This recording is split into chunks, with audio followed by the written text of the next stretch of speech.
You believe you know the Earth. You see the vibrant life, the comforting blue skies, the serene oceans. But listen closely. Can you hear the pulse beneath the surface? The low, unending thrum of something ancient, something wrong. We are not observers on this planet. We are merely passengers, unaware that the vessel itself is a machine built for horror. Forget Mother Nature. Meet the predator, the parasite, the architect of horror. Tonight, we pull back the curtain on the beautiful lie, exposing 100 biological, astronomical and geological truths that prove our own world is a labyrinth of nightmares. From the silence of the deep ocean to the heart of your own DNA, these are the secrets you can't unhear. Listen, let the facts seep in, and try to fall asleep. The gamma ray burst. Our sun is a fragile shield, and beyond its protective bubble lies an indifferent universe where the laws of survival are written in pure annihilation. Consider the gamma ray burst, GRB. A single short-lived hypernova event occurring light years away can unleash a concentrated jet of energy, powerful enough to strip the ozone layer from an entire planet, instantly leaving any surface life exposed to lethal ultraviolet radiation. This isn't a theoretical threat. It's an observed cosmic phenomena, a reminder that death travels at the speed of light and our extinction might already be a few million light years in transit. A silent, beautiful flash of light that seals a planetary doom. We are constantly bathing in near-lethal cosmic radiation, a relentless drizzle of destruction that permeates everything. Yet a GRB is a flash flood of doom. It would sterilize one side of the Earth in minutes, creating an extinction event driven not by fire, but by the slow, painful burn of its secondary effects. The planet would be left poisoned and unprotected, a sterile tomb orbiting a vibrant star. The terrifying implication is that life on Earth is not a miracle, but an ongoing, improbable gamble against the astronomical roulette wheel, where the house always wins eventually, and the prize is oblivion. The fact is, a GRB is the universe's way of pruning the garden, a swift, elegant biological cleansing that requires no malice, only physics. Our solar system has likely already dodged countless of these bullets, and our survival is statistically improbable given the age of the cosmos and the frequency of these violent eruptions in nearby galaxies. It is the perfect horror, an invisible, silent killer that has already travelled millennia to reach us, a cosmic invoice that will be paid regardless of our progress, our science, or our civilization. We are truly alone, adrift in a hostile, magnificent darkness, the Earth's inner tide. The very ground beneath our feet is not solid. It is a mask, a crust barely thicker than the skin on a poisoned apple, floating on a sea of molten, superheated metal.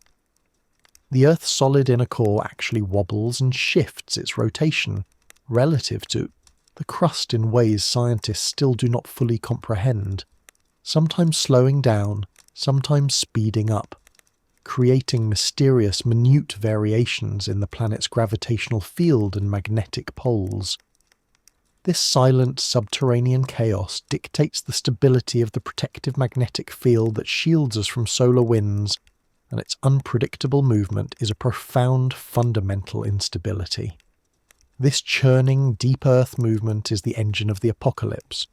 It is the source of the magnetic field, but it is also a ticking clock for a geomagnetic reversal, a time when the poles flip and the magnetic field temporarily weakens, leaving the surface exposed to solar radiation. While the core turns, it generates enormous tides within the Earth's lithosphere, creating subtle, ongoing stresses that contribute to the frequency and intensity of major earthquakes and volcanic eruptions. The horror here is the illusion of safety, the constant, nearly imperceptible flexing of a colossal geological muscle beneath our fragile structures. We build our cities and chart our lives on the thin skin of a beast whose vital organs are in constant, unpredictable flux, a planet that generates its own internal seismic tides. the core's mysterious movement suggests a planet that is less a stable home and more a volatile chemical reactor, constantly deciding whether to maintain its magnetic shield or let its protective field collapse into a chaotic mess. The Earth is not a static object. It is alive, and its movements are completely indifferent to the delicate biological structures clinging to its surface, a geological horror of scale. The deep sea trench crystal. The deepest parts of the ocean trenches, like the Mariana, are not just dark. They are zones of geological time where the crushing pressure and freezing temperatures create a profound alteration in the nature of matter itself. The immense pressure at these depths, over 1,000 times that at sea level, is so extreme that if a human body were to be perfectly preserved and lowered there, the biological compounds and even the DNA structure within the cells would likely be forced to crystallize before the body could fully decompose. The deep ocean preserves and transforms. It does not merely decay.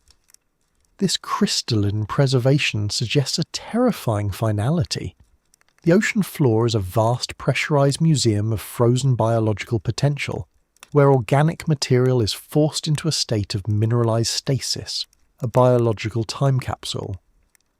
Even the chemistry of water changes at these pressures, becoming a super cold, dense fluid capable of dissolving minerals that are normally stable.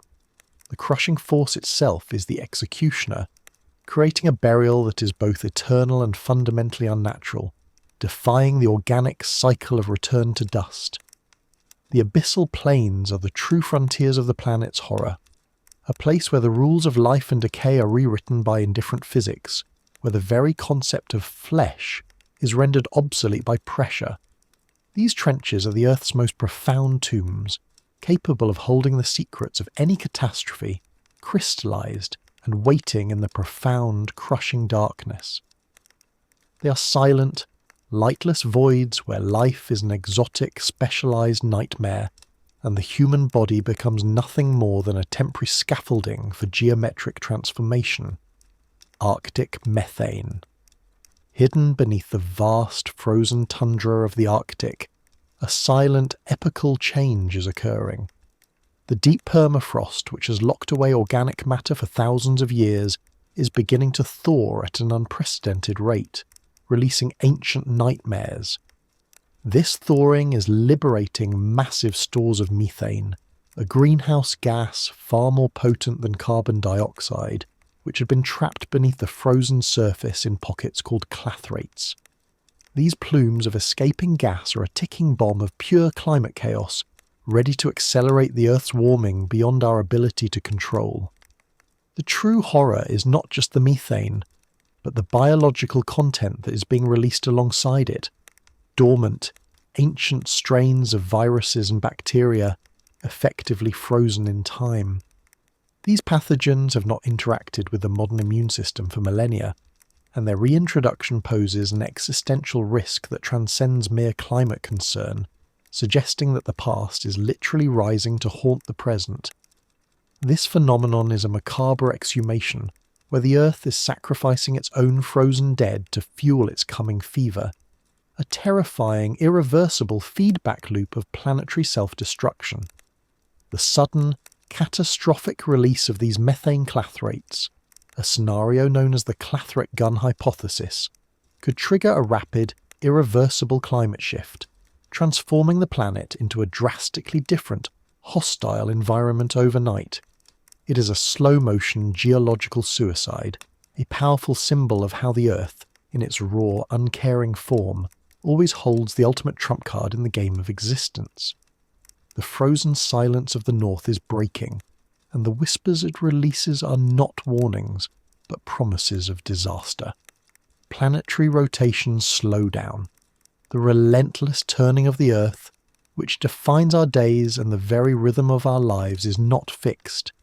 It is slowly, almost imperceptibly, slowing down, primarily due to the tidal friction exerted by the Moon. While the change is minor, a few milliseconds per century, the historical and future implications are profoundly unsettling.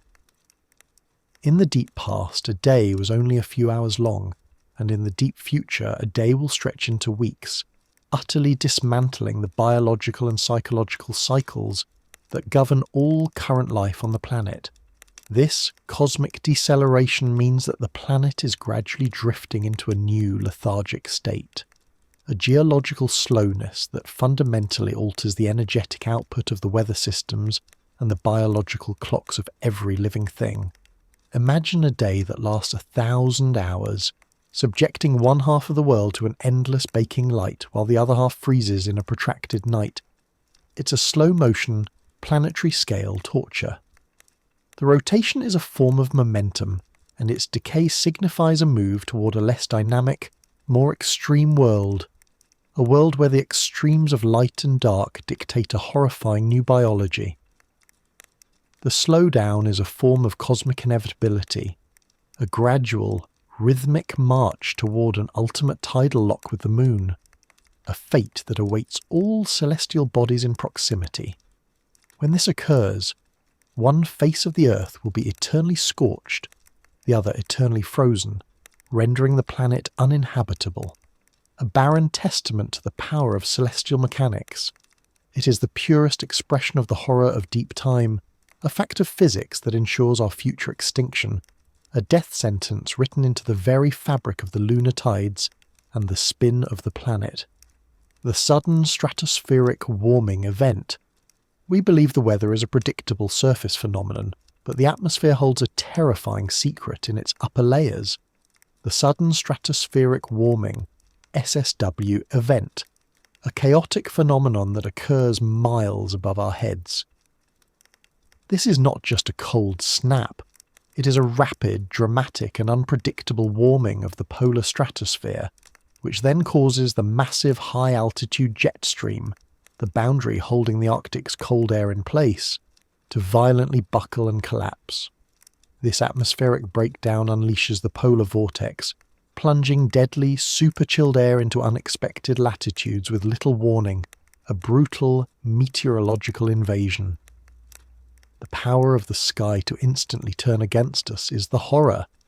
The SSW is the atmospheric equivalent of a stroke, a sudden failure of the system's ability to regulate itself, causing the climate to seize up and lash out with incredible violence. This event is responsible for creating the most extreme, house-cracking cold snaps on record, pushing temperatures down to levels that human infrastructure cannot withstand and freezing entire cities in a matter of hours. It is an arbitrary act of violence driven by the complex unseen forces miles above the ground, a reminder that the blanket of air protecting us is also capable of instantaneous catastrophic betrayal. The ancient geological cold, once locked safely at the poles, is suddenly delivered to our doorstep by an atmospheric tantrum we can only observe, not prevent. This is the dark side of air itself, turning an otherwise benign element into a weapon of mass freezing. It suggests that the atmosphere is not a smooth, regulated machine, but a temperamental entity with sudden, violent outbursts. The very air we breathe can instantly become an invisible, killing frost, reminding us that we live at the mercy of the immense cold power of the high-altitude winds and the chaos in the upper sky. Volcanic super-eruption cycles. We fear the slow, gentle seep of lava, but the true threat is the supervolcano, subterranean horror that operates on a scale that dwarfs all human history. Scientists have identified cyclical patterns in the geological record suggesting that these super-eruptions, events large enough to plunge the Earth into a decade-long nuclear winter, do not occur randomly, but are governed by immense, predictable, yet slow-moving pressure cycles within the Earth's mantle. This means that a massive civilization-ending eruption, like the one that formed the Toba caldera, is not an accident but a scheduled inevitability, simply waiting for the pressure to reach its critical tipping point. The horror is not the explosion itself, but the long, silent countdown, a pressure gauge deep within the Earth that we cannot read, but whose cycle is confirmed by millions of years of geological data. The sheer volume of material ejected by a super-eruption would not only bury half a continent, but would inject enough ash and sulfate aerosols into the atmosphere to block the sun globally, leading to the rapid, sustained failure of agriculture and the extinction of most life forms. This is the Earth engaging its own internal mass extinction mechanism, a process that is both natural and utterly annihilating to our delicate civilization. Our present safety is merely a temporary reprieve, a pause between the slow, rumbling geological breaths of a colossal organism that views human life as inconsequential dust. The fact that the cycle exists, that the pressure is building beneath places like Yellowstone and Lake Toba, is a profound and chilling indictment of our perceived security.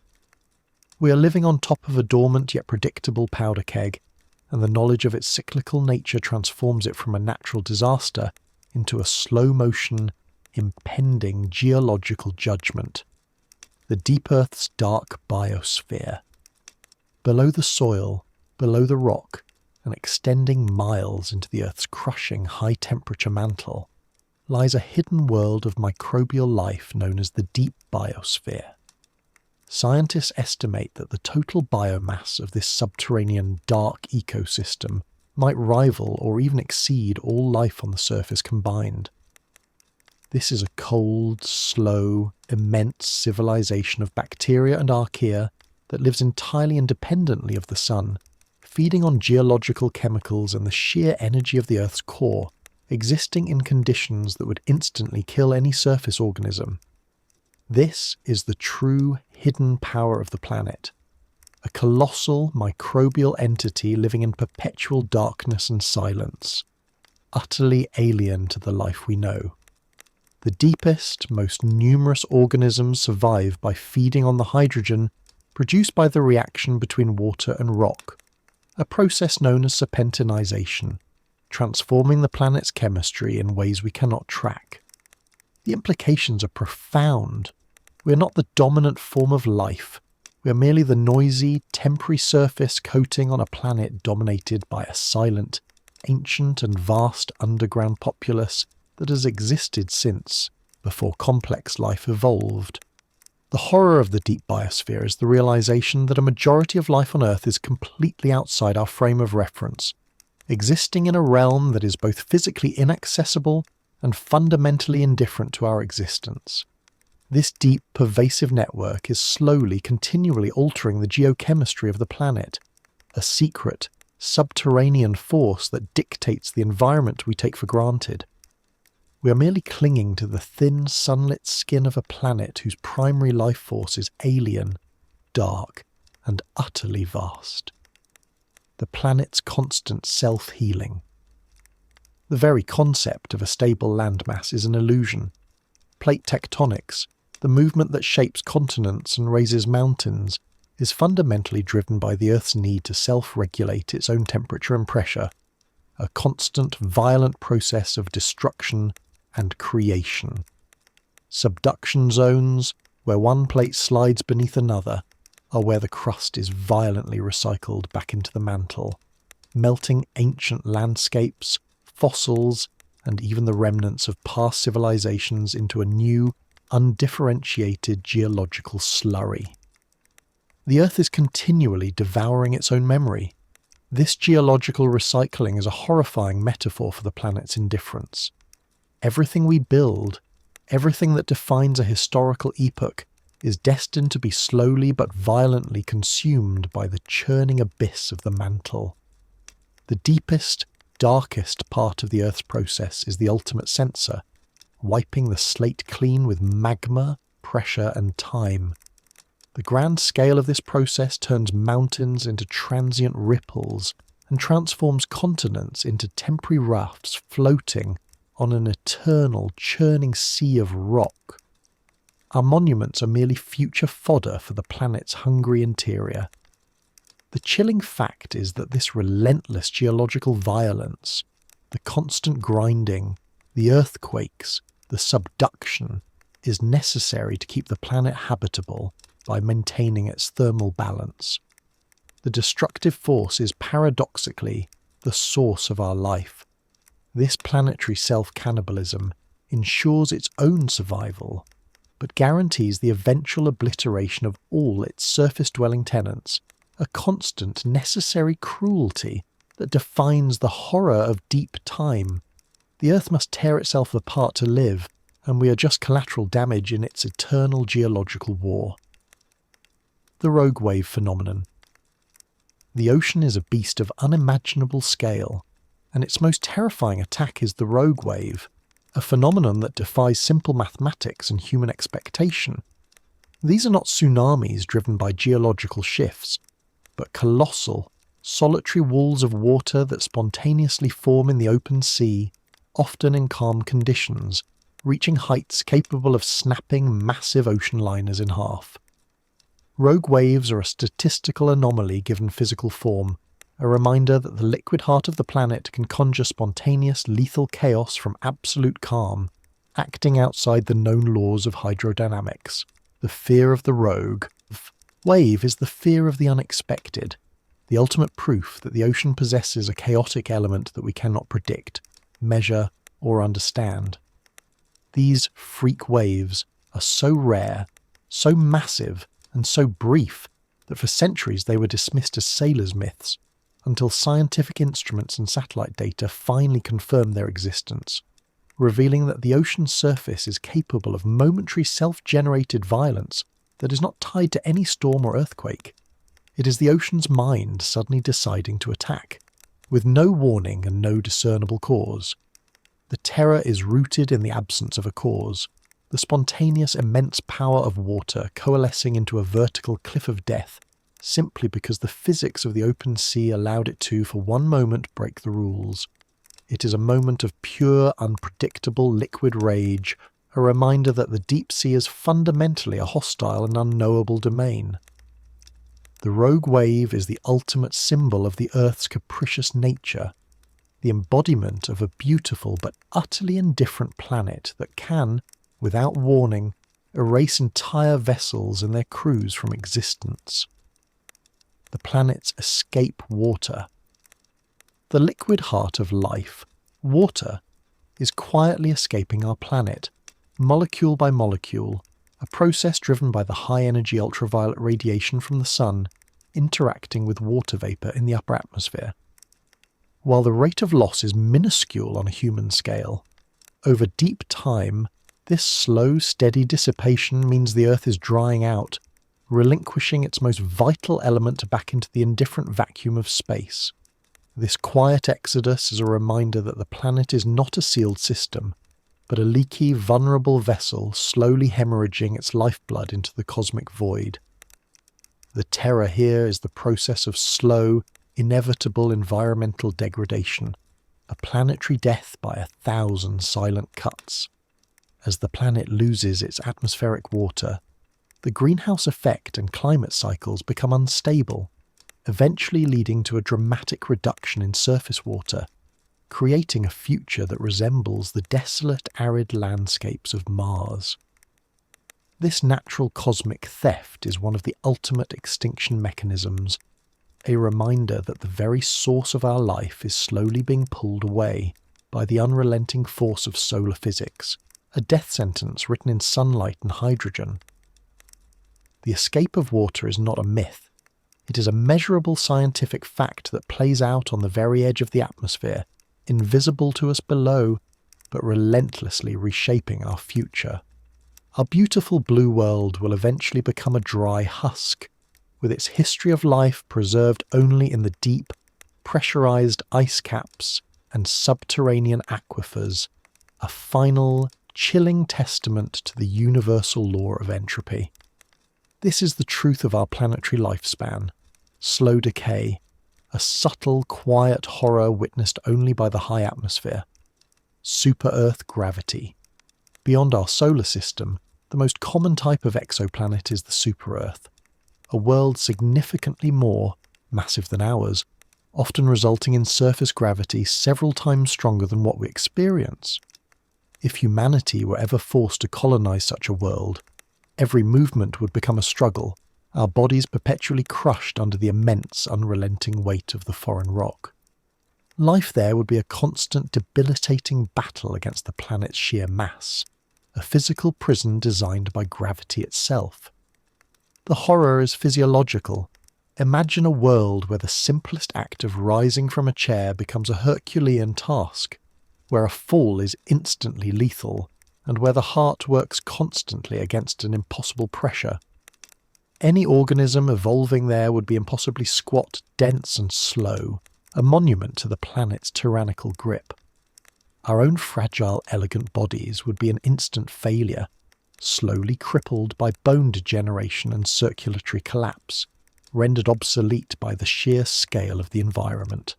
This contemplation of other worlds serves as a chilling analogy for our own condition, reminding us that we exist within a very narrow, fragile band of planetary tolerance.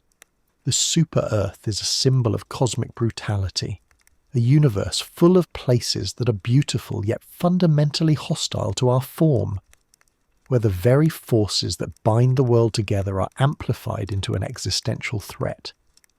It is a terrifying thought, the possibility of life defined not by freedom, but by the sheer, crushing weight of reality.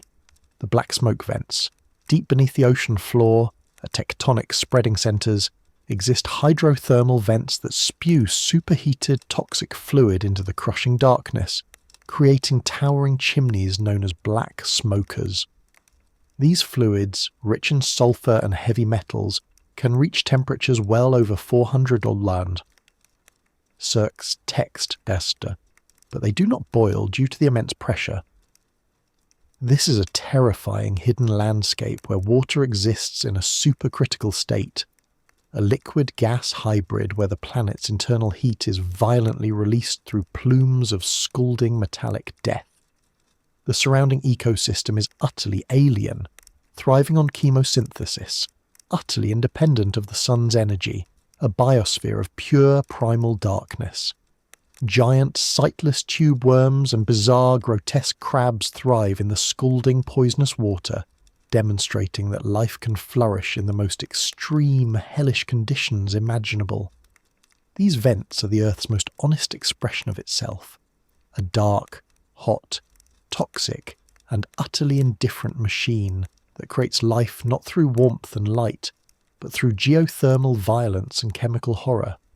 The unsettling nature of the black smokers is their representation of a hidden, fundamental reality, that the heat and pressure of the Earth's interior are powerful enough to transform the very properties of water, turning it into a corrosive, superheated venom. This is a realm of eternal night and boiling metal, a reminder that the deep planet is a place of perpetual torment, where life finds a way not through kindness, but through adaptation to pure primal suffering and poisonous existence. Magnetic pole migration. The North Magnetic Pole is not fixed. It is migrating at an accelerating, unpredictable speed, drifting hundreds of miles over the last century from the Canadian Arctic towards Siberia.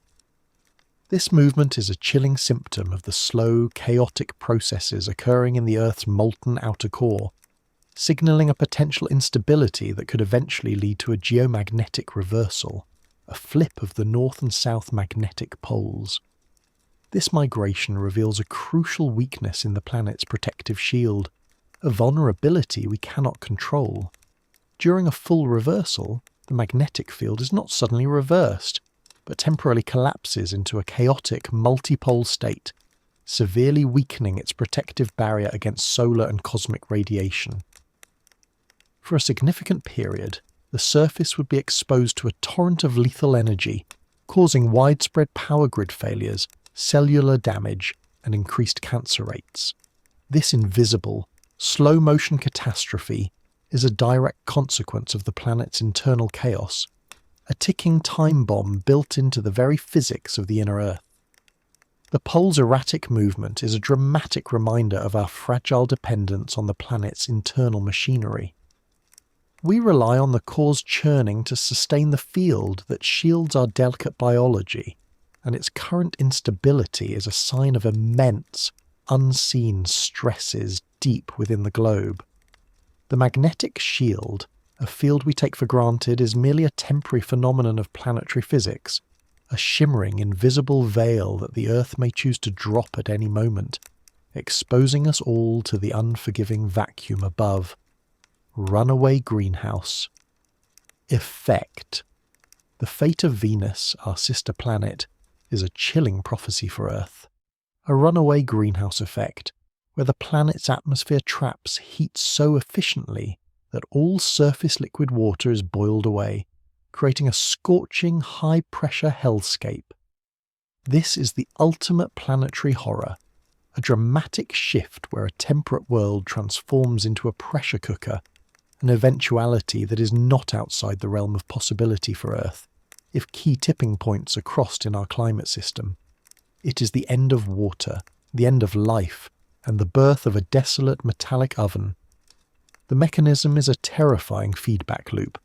As the planet warms, more water evaporates, which itself acts as a potent greenhouse gas, trapping even more heat and escalating the warming until the ocean has entirely boiled into the atmosphere. The surface temperature becomes high enough to melt lead, and the atmosphere becomes a suffocating, dense blanket of superheated carbon dioxide. The Earth is a delicate machine, and the runaway greenhouse is its catastrophic failure mode, a slow-motion transformation into a mirror image of the solar system's most violent neighbour. This is the ultimate cosmic betrayal, where the very forces that sustain life turn against it, transforming a paradise into an incinerator. The horror is in the inevitability of cosmic physics. The sun's slow, steady increase in luminosity means that, eventually, this fate is guaranteed for Earth, regardless of human actions.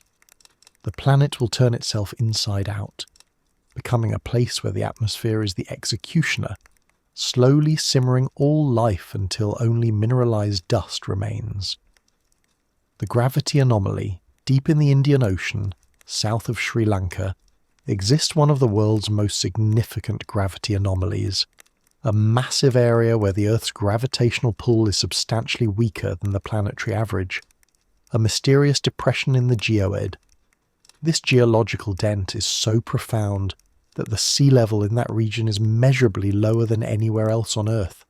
It is a sign of an immense, subsurface geological difference, a massive hidden instability in the mantle that defies our uniform understanding of planetary physics. Scientists hypothesize that this anomaly is caused by the remnants of an ancient subducted ocean floor that sank deep into the mantle millions of years ago, creating a massive pocket of low-density material. This is not just a scientific curiosity, it is a ghostly geological echo, a literal dent in the Earth's gravitational field caused by a continent-sized phantom layer that has returned to haunt the planet's internal structure. The horror lies in the fact that the very force that anchors us can be mysteriously warped by deep, unseen processes. The gravity anomaly reveals that the Earth is fundamentally lumpy and chaotic, with vast unseen forces creating regions where the rules of physics are subtly altered. The concept of stable, predictable gravity is an illusion.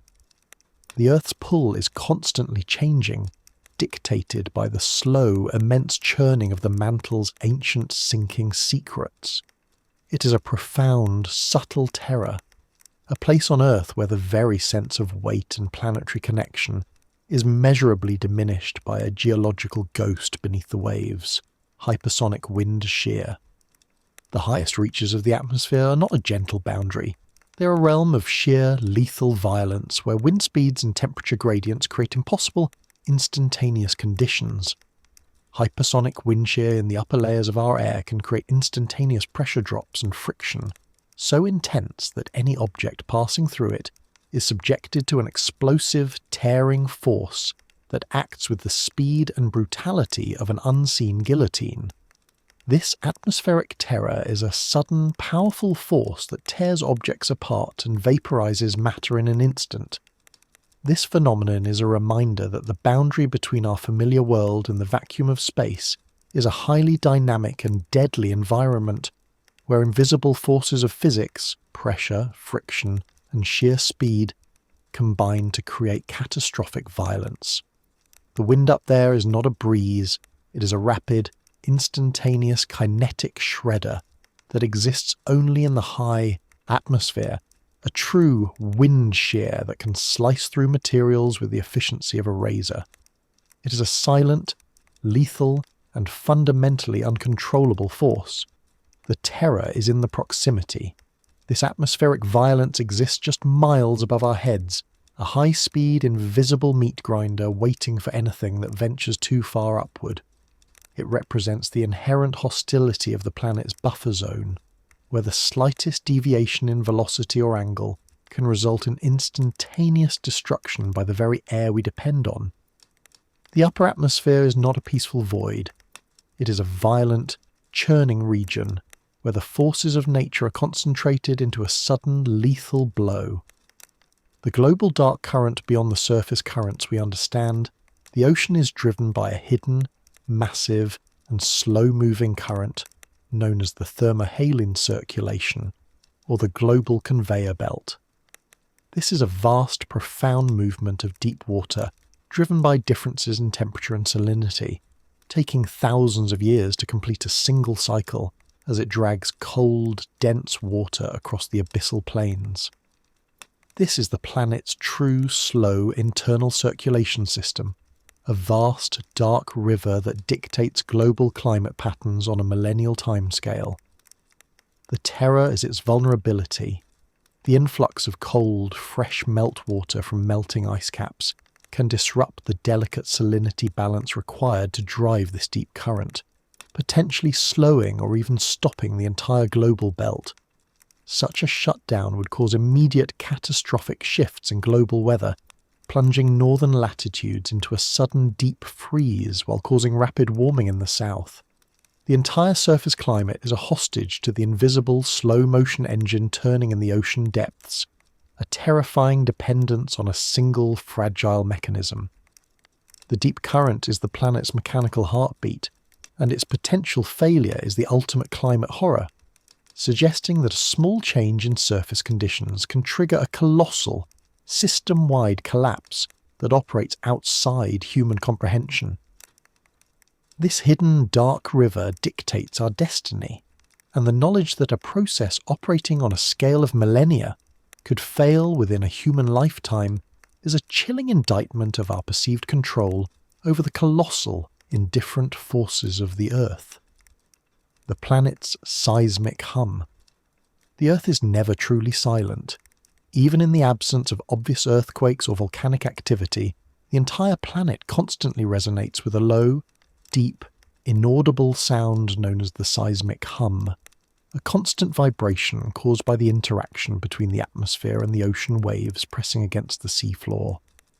This low-frequency sound, undetectable by humans without specialized instruments, is a constant, subtle tremor that runs through every part of the crust, a constant low-grade thrumming that reveals the planet's eternal, restless energy. This constant hum is the sound of the Earth breathing, a deep, resonant frequency that scientists still struggle to fully characterize, but which confirms that the planet is never truly static. This subtle, unceasing vibration is a continuous reminder of the immense ongoing energy transfer between the surface waters and the solid lithosphere, a colossal, rhythmic interaction that constantly stresses the geological structures we live upon. The stability we perceive is merely an illusion covering this continuous planetary tremor.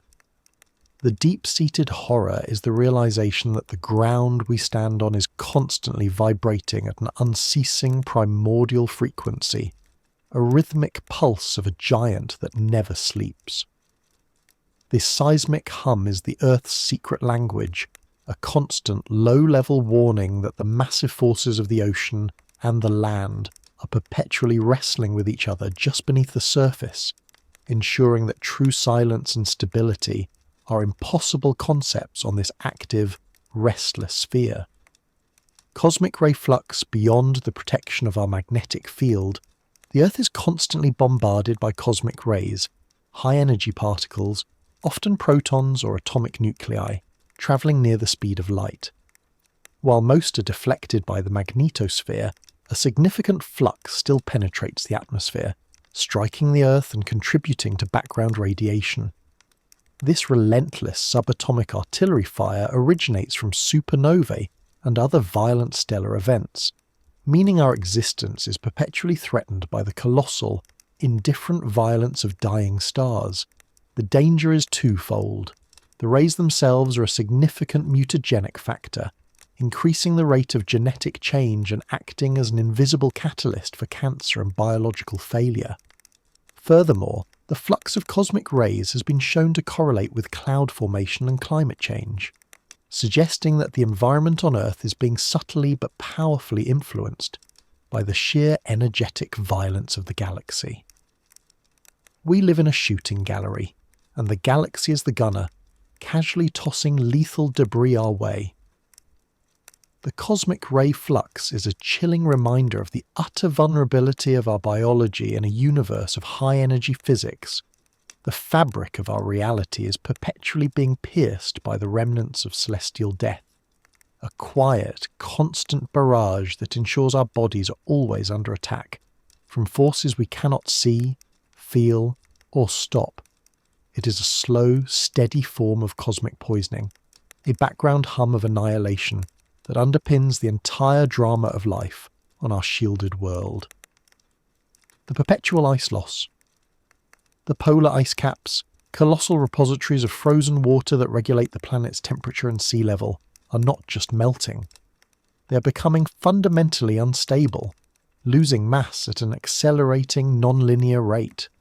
The loss of vast reflective white surfaces reduces the Earth's albedo, its ability to reflect sunlight back into space, leading to increased absorption of solar heat by the darker ocean water. This creates another catastrophic feedback loop, where melting itself accelerates, further melting, a process known as polar amplification. This self-catalyzing destruction is the dark side of the climate system, a mechanism where the planet effectively commits slow suicide by turning itself into a heat sponge. The loss of albedo is an irreversible shift, dramatically changing the energy balance of the entire globe. The disappearance of the great ice shields is not merely a change in scenery, it is a fundamental alteration in the planetary physics that have governed the stability of life for millions of years, an immense geological structure dissolving before our eyes. The true horror of the melting ice is its symbol of planetary memory dissolving. These ice cores contain trapped air and ancient biological material dating back hundreds of thousands of years, a pristine record of Earth's past climate. As the ice melts, this deep geological memory is irrevocably lost, replaced by rising seas and a runaway climate that will forever erase the conditions under which human civilization was allowed to flourish. The Earth is losing its past to fuel its own fiery future. Earthquake lights. Before or during powerful earthquakes, observers have sometimes reported bizarre ethereal phenomena known as earthquake lights. Glowing white-blue ball lightning-like flashes that streak across the sky or appear near the ground. Scientists hypothesize these lights are caused by intense electrical charges generated when the crustal rocks are violently stressed and fractured deep underground, creating a massive momentary geological battery. This is a terrifying display of the raw, violent energy trapped within the Earth's shifting plates. The eerie, fleeting appearance of these lights is the Earth itself screaming, a visual manifestation of the impossible stresses building up beneath the surface just before the cataclysm. They are a sign that the very ground beneath our feet is a high-voltage, stressed piece of machinery, capable of generating immense electrical power as its structure fractures. The light is a sudden, visible reminder that the geological forces are actively building toward a peak, a beautiful, deadly warning that defies simple explanation.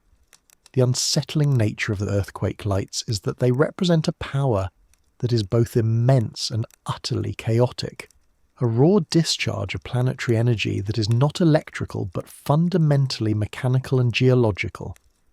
It is a moment when the silent, subterranean violence of the Earth becomes visible, a sudden, blinding flash that precedes the ground itself tearing open.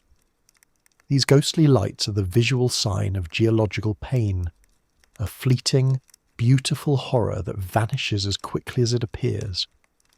The oxygen paradox. The very air we breathe, the oxygen that sustains all complex life, is both a miracle and a potent, relentless poison. Oxygen is a highly reactive, corrosive gas that causes rapid degradation and death through the formation of free radicals, unstable molecules that damage DNA, and cellular structures.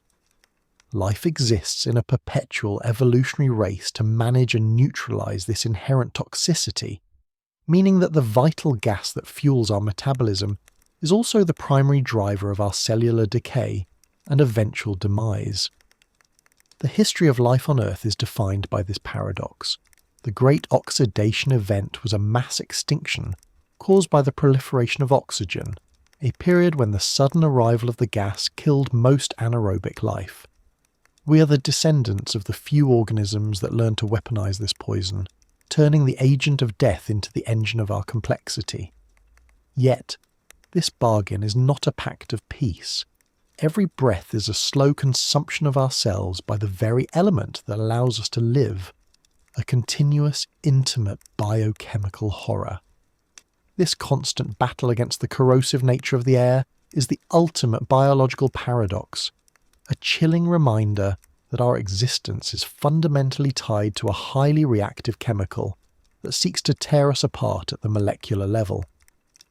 Oxygen is the planet's most subtle, beautiful killer, the constant invisible force that drives both the fire of life and the slow decay of all organic matter. It is the perfect, necessary poison that defines our entire fragile biological existence. The vanishing rivers. Across the world, ancient established river systems are beginning to vanish, not through evaporation, but through massive subsurface geological changes that redirect their course into immense, unknown underground cave systems. Water that has flowed along the same path for millennia suddenly disappears into the ground, swallowed by sinkholes or massive fissures that lead to colossal, unseen aquifers. This is a dramatic, real-time example of the planet's crust suddenly opening up to devour its most precious resource. The horror is not just the loss of the water, but the speed and unpredictability of the event, revealing a profound instability in the local geology. These disappearing acts are a sign that the ground beneath is honeycombed with vast hidden voids, caverns and tunnels that we cannot map or fully understand. The surface world is constantly at risk of losing its fundamental features to this silent subterranean chaos, a reminder that the land is not solid but a fragile shell over an endless, dark abyss. These vanishing rivers suggest a horrifying dynamic. The geological structures of the Earth are actively failing, creating new labyrinthine pathways for water to escape the surface world and return to the deep. It is a natural process, but one that accelerates with climate stress, transforming familiar landscapes into surreal zones of disappearance and emptiness. The water simply returns to the darkness, consumed by the hungry, silent, geological void beneath the temporary skin of the land. The coronal mass ejection. The sun, the giver of all life, is also the source of an existential cosmic threat. The coronal mass ejection, CME, a colossal expulsion of plasma, a magnetic field from the star's corona that blasts through space. While the Earth is typically protected, a direct hit from a powerful CME could overload power grids globally, collapse communication systems, and effectively throw human civilization back into the pre-electrical age, a sudden, widespread societal annihilation delivered by the very light we cherish. The horror is the sudden, arbitrary nature of the threat. A single solar flare could be the spark for a civilization-ending event, a massive magnetic tsunami that turns our technological dependence against us. This is a cosmic act of betrayal, where the source of life transforms into the agent of global, technological death, delivered not by fire or ice, but by invisible waves of pure electromagnetic force. It is the ultimate paradox of our solar system. The star that nurtures us is also the ticking bomb that could destroy everything we have built. The historical record shows that CMEs have hit Earth before, most notably the Carrington event of 1859, which caused global telegraph systems to fail and ignite fires.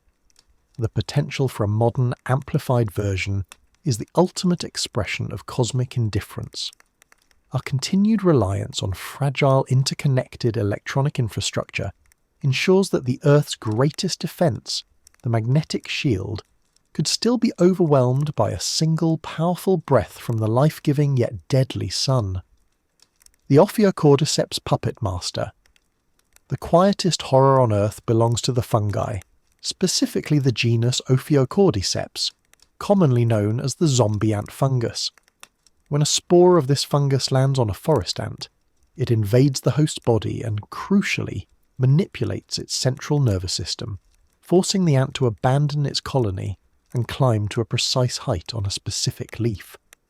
This final, fatal climb is not the ant's choice, but the fungus's perfect biological command, driven by the need for perfect spore dispersal. The ant is merely a biological puppet, its decisions replaced by the fungal intelligence, an act of neurological usurpation that is both chillingly precise and utterly ruthless.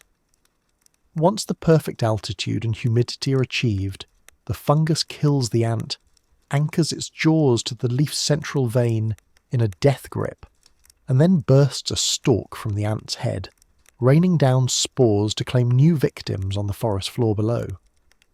This is biological puppetry perfected, a horror driven by an ancient non-conscious will.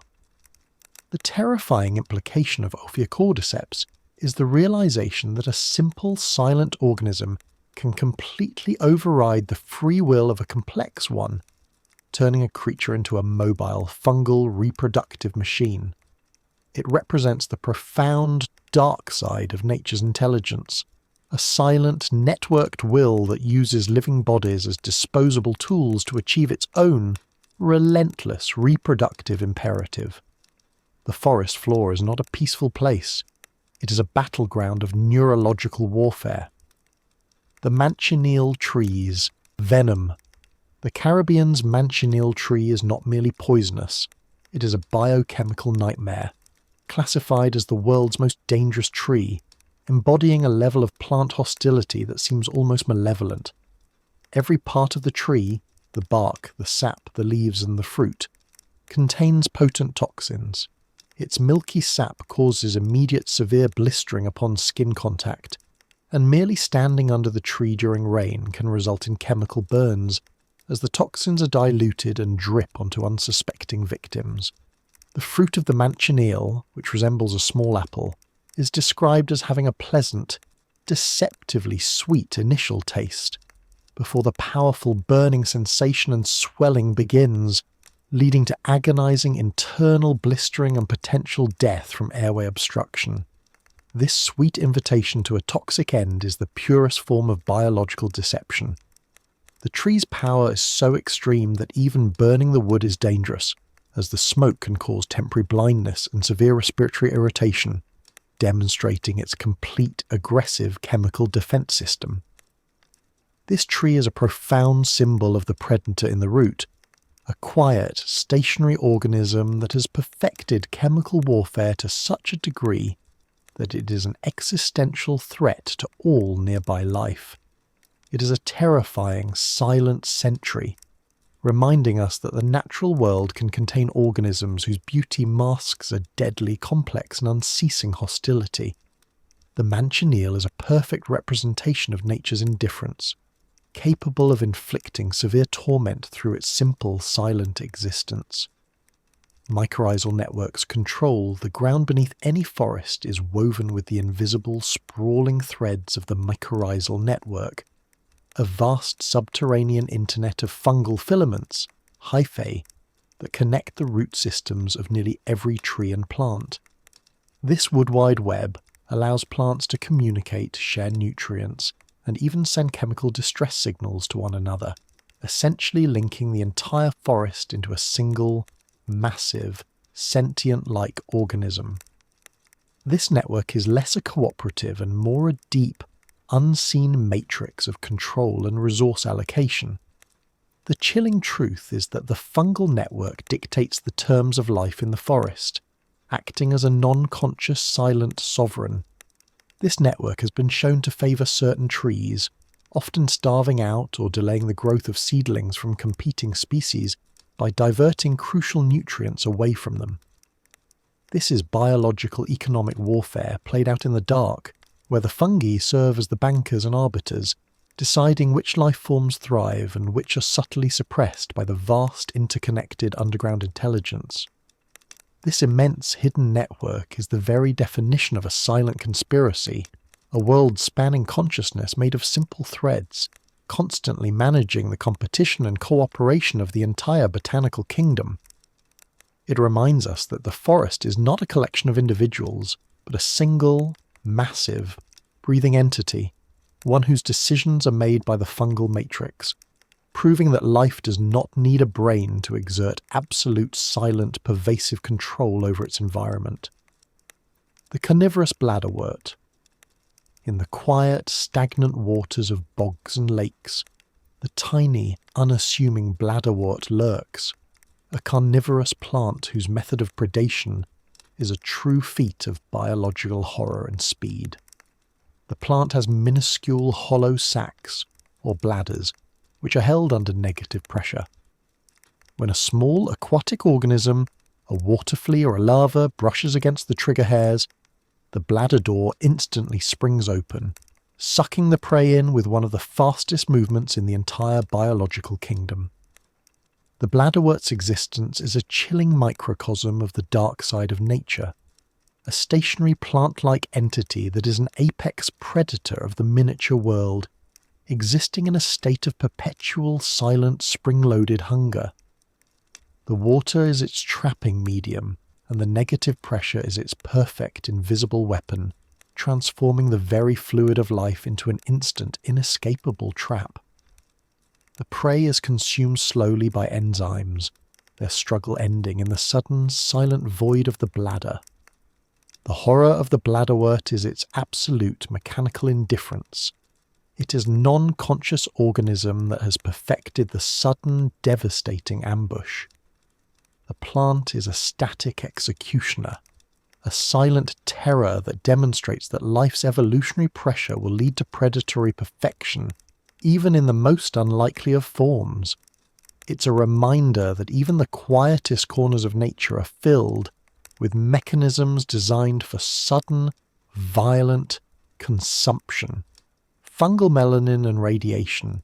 Beyond the forest floor, certain types of fungi, specifically those found in highly radioactive environments, like the disaster area around Chernobyl, have developed an ability to use the very energy of ionizing radiation for their metabolism, a process called radiosynthesis.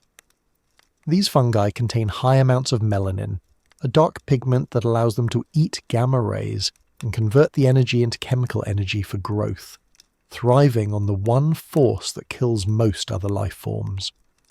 This discovery is a profound biological anomaly, turning the ultimate source of environmental horror into a source of nourishment for life.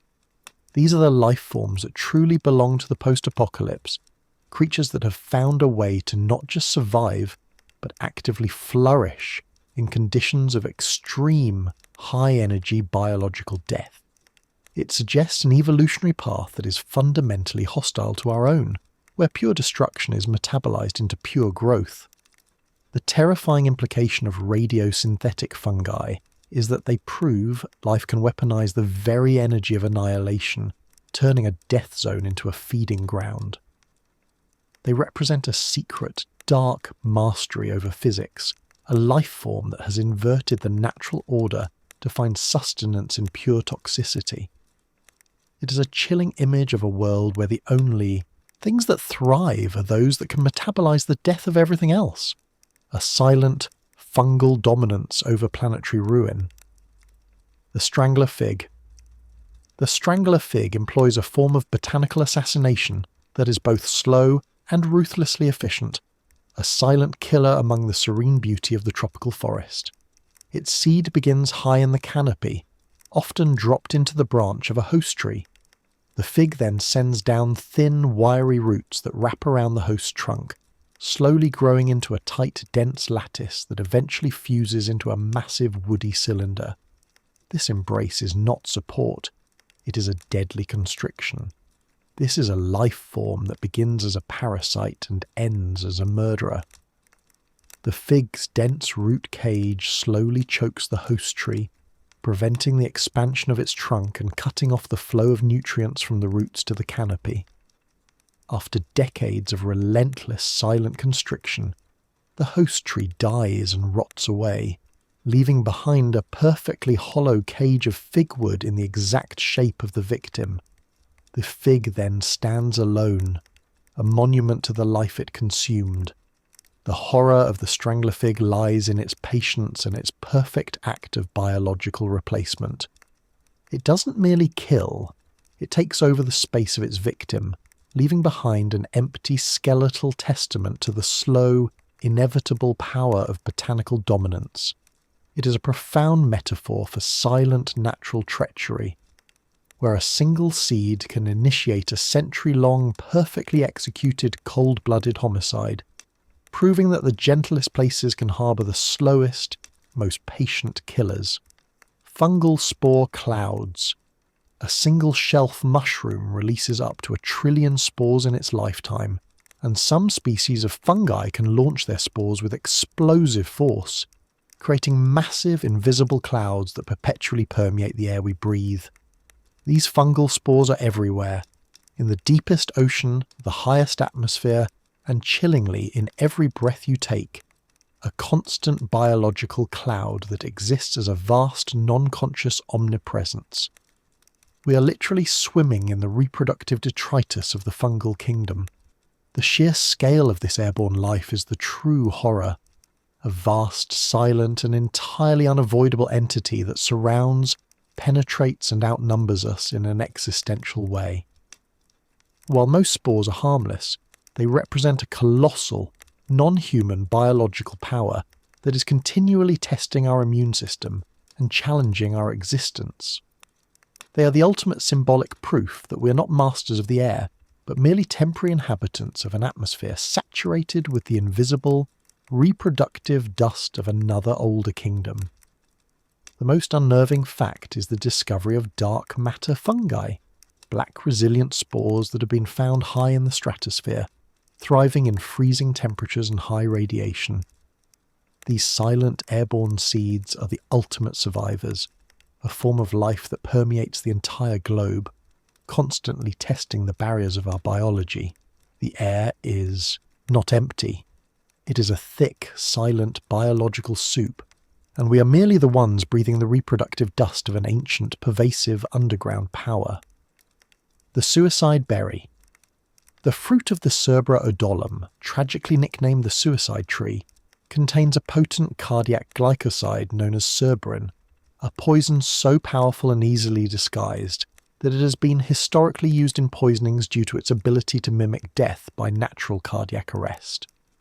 The tree grows commonly in Southeast Asia, and its consumption is a nearly silent, inevitable path to heart failure, a lethal invitation delivered by an otherwise unassuming common fruit. This is a biological weapon perfected by a plant, a natural substance that targets the very engine of human life, the heart, with ruthless efficiency and stealth. The deceptive nature of the poison, its ability to render the death almost untraceable to older forensic methods, gave it a sinister place in local histories as the perfect tool for quiet, untraceable murder. It is a testament to the plant kingdom's chemical arsenal, capable of creating compounds that are more effective at killing humans than many synthetic creations. The horror lies in the tree's silent, ubiquitous presence, and its role as a quiet co-conspirator in human despair and malice. It is a profound symbol of the dark chemistry that lurks in the green world, the reminder that the most beautiful, common things can harbour the most immediate, perfect forms of annihilation. The suicide berry is a simple, organic certainty of death, a powerful testament to the destructive power of nature's chemical indifference. Lianas, the jungle's ropes. In the deep, dark canopy of tropical forests, lianas, woody, climbing vines, dominate the space, often resembling massive tangled ropes. Their life strategy is a biological expression of unbridled competitive greed. They use the strength and height of established trees purely as scaffolding, growing aggressively toward the light and eventually forming a dense, heavy network that blankets the canopy.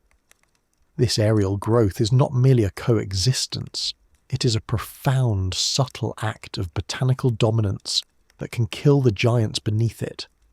The dense mat of lianas can block the sunlight needed by the host trees, slowly starving them of the energy they need to survive. The enormous weight of the vines, especially when soaked with rain, can also create so much mechanical stress that they physically pull down mature trees, leading to catastrophic canopy collapse. Lianas are the silent saboteurs of the forest, a form of vegetable life that relies entirely on the death and decay of others to achieve its own, overwhelming, aggressive reach toward the sun. This vine network is a chilling metaphor for unchecked competitive ambition in the natural world, a life form that grows without end, using everything around it as a disposable tool for ascent. The lianas create a dense green prison, a vertical labyrinth that traps, lighten life in a slow-motion struggle against the constant, unrelenting pressure of the vines. It is a powerful reminder that the most beautiful, tangled parts of nature are often the scenes of the most brutal parasitic warfare. The honey fungus monster, fungal. The largest single organism on Earth is not a blue whale or a giant redwood. It is a sprawling, immense fungal mat of Armillaria ostoyae, the honey fungus, covering thousands of acres beneath the soil of Oregon's Malheur National Forest. This single, interconnected organism is largely invisible, existing as a vast white sheet of fungal threads, mycelium, that relentlessly seeks out and consumes the roots of healthy trees, slowly killing the forest from below in a silent subterranean feeding frenzy. This fungus is a vast, unseen intelligence, a colossal, creeping biological entity that acts as the forest's silent executioner. It is a slow, methodical murderer that operates on a geological scale, its presence only known by the patches of dead, rotting trees that mark its advancing front. The sheer scale and non-conscious intent of the honey fungus is a profound horror, a single, living mass that has existed for thousands of years, consuming everything in its path with the relentless, unthinking efficiency of a black hole. The knowledge that we walk daily over the largest known life form, one that is silently, patiently killing the very foundation of the visible world, is deeply unsettling. The honey fungus is the true, dark sovereign of the forest floor, a vast, ancient, patient and ruthless entity that embodies the hidden, colossal and deeply indifferent power of the fungal kingdom. It is giant that operates in the darkness, proof that true biological power often wears a silent, invisible mask. The living stone, the lithops, or living stones, are a genus of highly specialised succulents that have evolved to perfectly mimic the pebbles and rocks of the arid South African plains. This extreme form of camouflage is a chilling example of evolution pushing life toward absolute stasis and deception, where the plant seeks to become the very rock of its environment. They only flower briefly, spending most of their existence as inert, deceptively solid, and utterly silent geological impersonations. The terror is the profound, active deception. These plants are essentially living decoys, using the illusion of geological permanence to hide from grazing animals. They represent a fundamental shift in the definition of life, becoming something that is almost indistinguishable from the inanimate world, a form of biological existence that is defined by its deep, unnerving similarity to the dust and stone from which it sprang. They are the ultimate biological infiltrators, hiding in plain sight. The living stones challenge the very notion of what life must be, proving that the most successful strategy in some hostile environments is to simply stop looking alive, to become a quiet, geological lie. Their brief flowering is a sudden, momentary betrayal of their deep, patient deception. They are a profound, quiet horror, a living thing that chooses the form of death, an organic mimicry of the cold, silent permanence of the stone. Endophytic fungi. The deepest, most intimate conspiracy in nature is that a vast, unexplored kingdom of fungi known as endophytes lives inside nearly all plant life, existing within the tissues of leaves, stems, and roots without causing disease.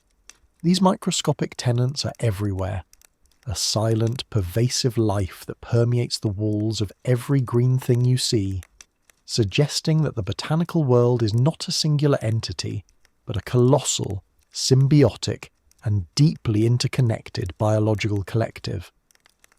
The unsettling nature of endophytes is their sheer ubiquity and the profound lack of control we have over them. They are a silent, parallel life form that shares the very cellular space of the plants, often providing chemical defences or drought resistance to their hosts in exchange for a home. Every forest, field and backyard is a teeming, invisible city of fungal life, a colossal biological reality that operates silently within the walls of the visible world, a profound, hidden infestation of companionship. This intimate biological coexistence means that no plant is ever truly alone. It is a moving host for a vast, unseen populace, a living biological machine that carries millions of silent internal passengers. The endophytes are the ultimate proof of nature's layering, a constant, pervasive inner life that is both mysterious and essential. They are a testament to the silent, ubiquitous, and deeply integrated power of the fungal network to permeate all biological boundaries. Toxic algal blooms. The seemingly benign world of microscopic algae holds a chilling capacity for planetary-scale destruction through the formation of toxic algal blooms, red tides.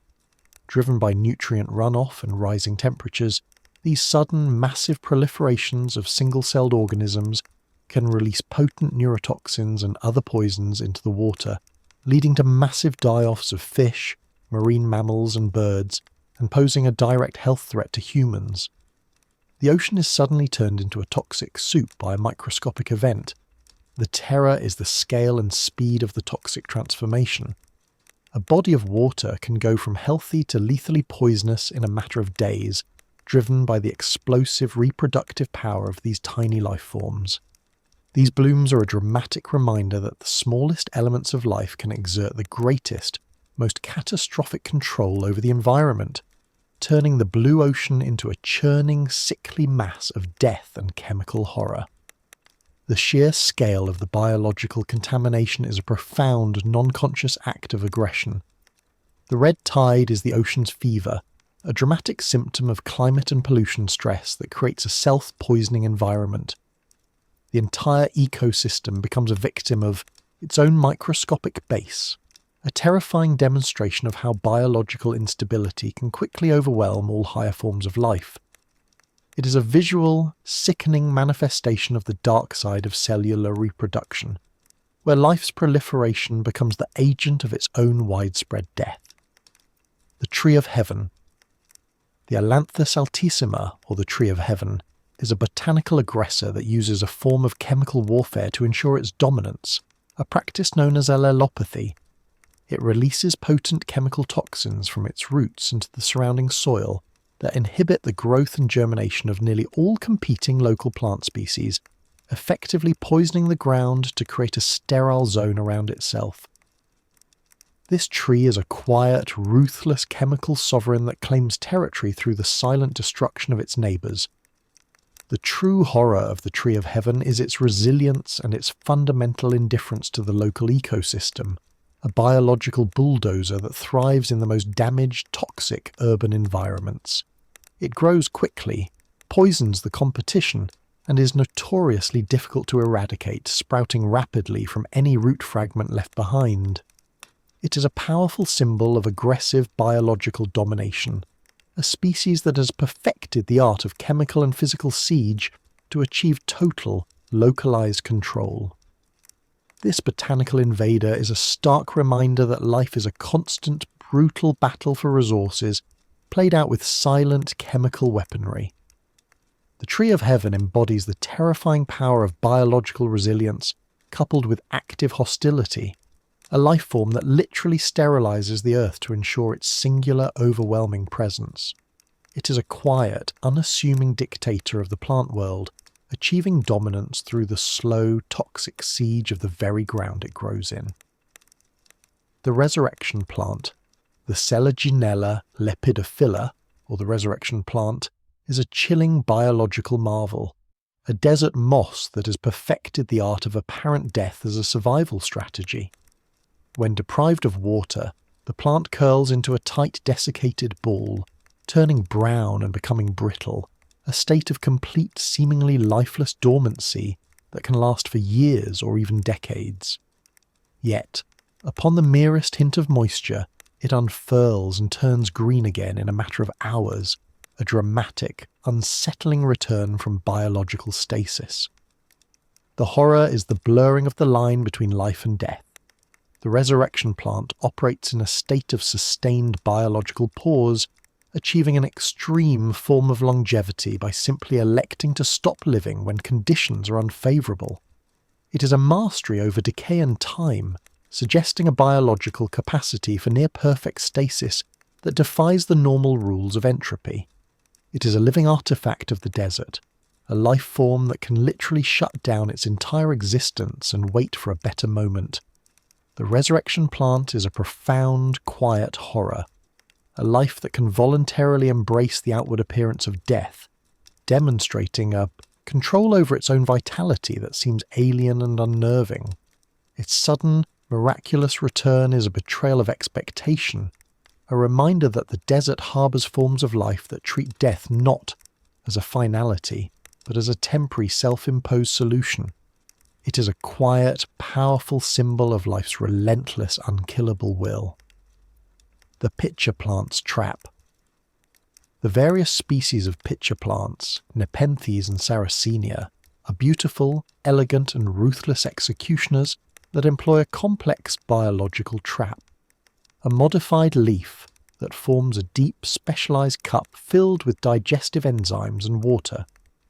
The lip of the pitcher is often slippery and scented with nectar, luring insects and sometimes even small vertebrates to their doom as they slip on the slick surface and fall into the digestive fluid below, dissolving slowly in the plant's stomach. The horror is the beautiful, functional elegance of the trap, a silent, vertical grave perfectly engineered for betrayal. The plant is a static hunter, waiting patiently for the movement of its prey, turning the simple act of seeking nourishment into a fatal descent. The complex chemistry of the digestive fluid, a powerful acid designed to dissolve chitin and bone, is a testament to the plant kingdom's ability to evolve sophisticated, slow-acting biological torture. The pitcher plant is a stark symbol of the dark truth that the search for sustenance often leads to the most spectacular, beautiful forms of death. It is a silent, stationary consumer, transforming the very act of living into a slow, chemical digestion. The trap is a perfect, chilling display of botanical ingenuity, where the sweet promise of nectar leads directly into a biological, acid-filled abyss, a green-hued executioner in the serene garden of life, fungal mind-altering chemicals.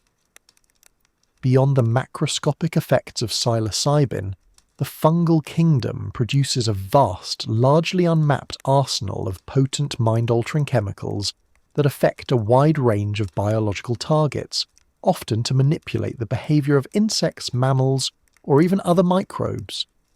These compounds are a silent, invisible pharmacological war being waged across the forest floor, where fungal intelligence seeks to control or disable the nervous systems of anything that poses a threat or offers a resource. The profound horror is the realization that the plant and fungal kingdoms are capable of complex chemical manipulation of our consciousness, a form of silent, pervasive biological control. From ergot-alkaloids that cause psychotic episodes and convulsions to powerful neurotoxins, the fungi are the planet's ultimate hidden chemists, producing compounds that blur the line between medicinal properties and debilitating psychological torture. We walk constantly through an invisible pharmacy of planetary power.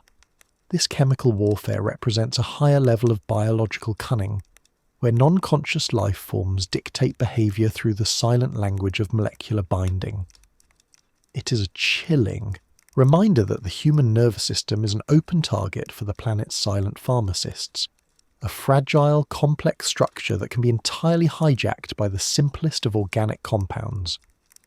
The ground beneath our feet is a brewing cauldron of psychotropic and neurotoxic potential, a chemical conspiracy awaiting consumption. The giant sequoias fire life. The largest living things on Earth, the giant sequoias, survive and thrive through a profound, symbiotic relationship with a force that typically means annihilation: fire. Their massive, thick, fibrous bark is highly fire-resistant, and their reproductive cycle depends on the heat of low-intensity wildfires to dry out the cones and release their seeds onto the newly cleared, nutrient-rich forest floor.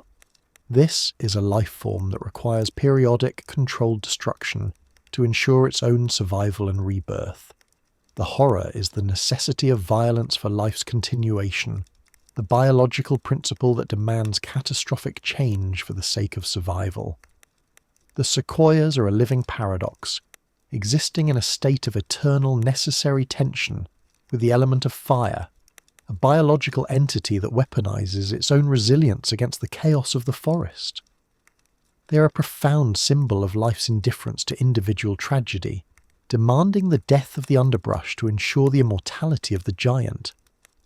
The sequoia embodies a terrifying, immense wisdom, that true longevity in nature is achieved not by avoiding destruction, but by incorporating it into the cycle of life. These silent giants are the ultimate survivors, relying on the periodic, purging flame to clear the competition and make way for their progeny. They are a monument to life's dark bargain with entropy, a botanical species that has mastered the art of survival through the controlled consumption of its surroundings. The death camas. In the otherwise beautiful, peaceful meadows of the American West, the unassuming death camas, Zygodinus, grows, a plant that can be easily mistaken by the untrained eye for edible wild onions or the harmless camas lily, a tragic botanical case of lethal deception. Every part of the death camas contains highly toxic steroidal alkaloids, and ingestion leads to violent vomiting, convulsions, and eventually profound organ failure, making it one of the most reliable and common causes of plant-related livestock and human poisoning. The terror is the subtle, pervasive masquerade. The death camas is an invisible killer, a silent stalker hidden in the familiar beauty of the grassland, relying entirely on its ability to mimic the benevolent forms of the surrounding flora. It represents a form of biological mimicry that is inherently malicious, a plant that uses visual deception to ensure its toxic chemical defense is utilized. The quiet beauty of the meadow contains a constant, silent ambush, a profound, unassuming threat. The death camas is a chilling indictment of the assumption of safety in nature, a symbol that beauty often masks a fatal chemical truth. Its ubiquitous presence in pastoral settings makes it a persistent, subtle horror, a reminder that the land is riddled with biological traps that operate on visual deceit. It is a quiet, deadly challenge to human perception, a plant that has mastered the art of blending in to unleash its silent, fatal chemical power. Aquatic fungal parasites. The deepest, darkest horror in the world's freshwater systems belongs to the various species of aquatic parasitic fungi that specialize in infecting phytoplankton and zooplankton, the microscopic base of the entire food web. These silent, omnipresent pathogens can spread rapidly through water bodies, causing mass mortality events in the foundational organisms, leading to sudden, catastrophic collapses in entire freshwater ecosystems, a microbial-scale biological assassination that starves the world above. The terror is the invisible, pervasive destruction, a massive biological plague operating constantly at the base of the food chain, utterly outside human control or perception. This is a silent, viral-like pandemic driven by the fungal kingdom, proving that the greatest threats to life are often the ones we cannot see. The health of entire lakes and rivers is a hostage to this constant, fungal warfare being waged among the microscopic organisms that form the entire foundation of all aquatic complexity. This aquatic fungal network is a chilling reminder of the profound, invisible power of biological chaos. The water itself is a medium for biological warfare, a silent, pervasive life force that is constantly challenging the very foundations of the ecosystem.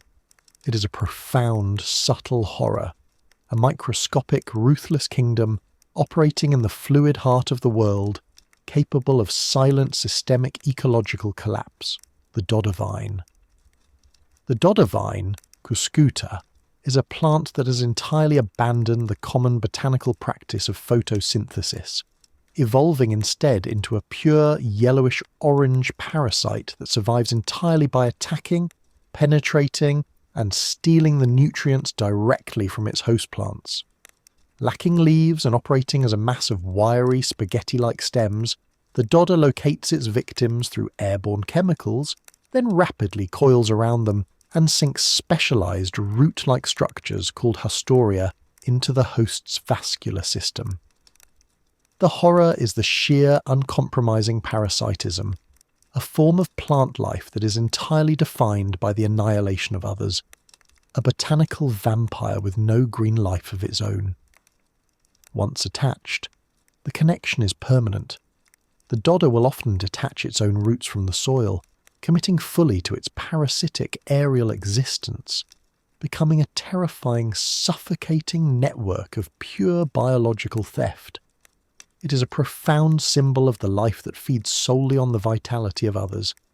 The dodder vine is a chilling reminder that nature contains life forms that are fundamentally destructive, existing as elegant, relentless conduits of biological malice. The parasitic stems form a dense yellowish shroud over their victim, a visible, suffocating mark of their relentless biological siege. It is a profound, beautiful horror, a plant that has traded the power of the sun for the dark power of total, intimate chemical theft. The ergot fungus. The ergot fungus, Claviceps purpurea, a dark sclerotium growth that replaces the grain kernels of rye and other grasses, is responsible for some of the most profound historical mass psychoses and convulsions in human history. Ingesting grain contaminated with ergot produces potent alkaloids that cause a terrifying condition known as St. Anthony's fire, a plague characterized by severe hallucinations, burning sensations in the limbs, and violent, uncontrollable muscle spasms. The horror is the historical evidence of a simple fungus having the power to completely shatter human perception and social order, turning entire communities into mad, convulsing victims of a biological plague. Ergot is a silent chemical assassin that mimics mental illness and demonic possession, proving that the natural world holds biological agents capable of orchestrating profound, terrifying, psychological chaos and collective delusion on a massive documented scale. This quiet, natural contamination is a terrifying reminder that our perception of reality is utterly dependent on a fragile chemical balance that can be instantly overthrown by a simple organism.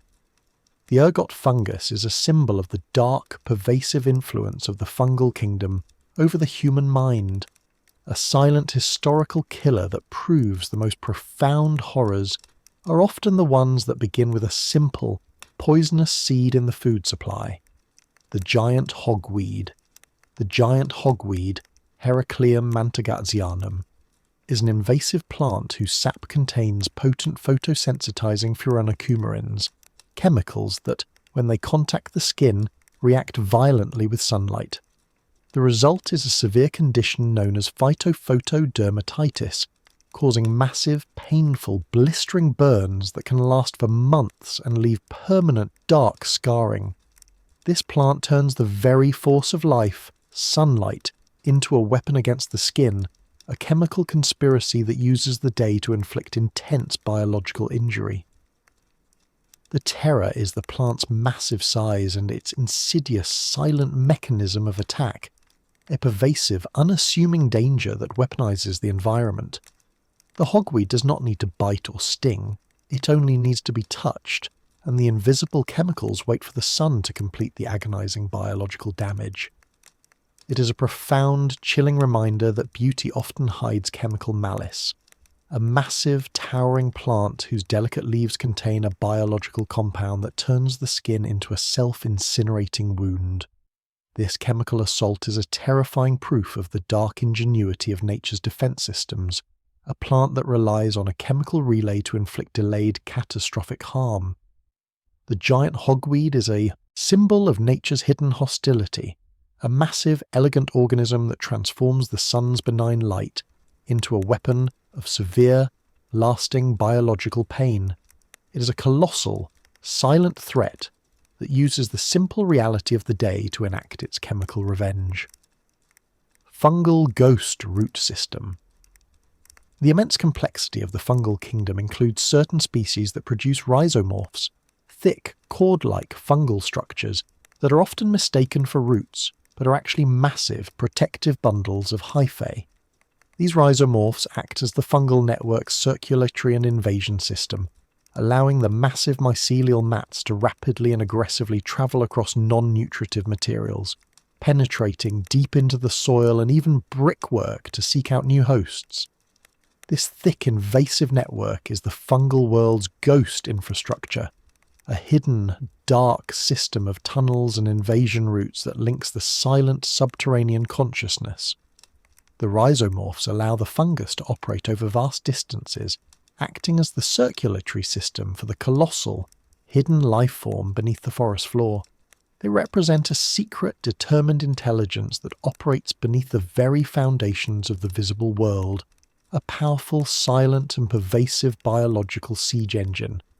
The horror is the silent, pervasive invasion, the reality that a massive, non-conscious life form is constantly exploring, penetrating, and challenging the integrity of the soil and stone around us. The fungal kingdom moves with an immense, unceasing patience, extending these ghost roots to claim territory with a determination that is deeply unnerving. It is a profound reminder that the ground beneath our feet is a massive, living entity, silently expanding its network of dark, biological control. The suicide mechanism, many common plants, when faced with extreme stress such as severe drought or infection, engage in a process known as programmed cell death or apoptosis, a controlled, biological self-annihilation. In certain circumstances, the entire plant can trigger this response, essentially committing biological suicide to prevent the spread of a pathogen, or to ensure that at least its seeds survive. The plant sacrifices itself, a calculated biological termination of its own existence for the sake of the genetic line. The profound horror is the realization of a cold, non-conscious capacity for total self-destruction in the name of biological utility. The plant world contains an ultimate chilling logic. The individual existence is meaningless compared to the survival of the DNA. This controlled, purposeful death is a testament to the ruthless efficiency of evolutionary pressures, proving that life itself contains a self-destruct mechanism that can be triggered when the continued existence of the individual compromises the whole. This botanical suicide mechanism is a chilling analogy for the dark, ruthless intelligence of the natural world, a life form that chooses to end its own existence, with precise, internal, chemical signals. It is a final, profound act of biological indifference, a reminder that the seemingly gentle plant world contains a chilling capacity for total self-negation when faced with overwhelming biological failure.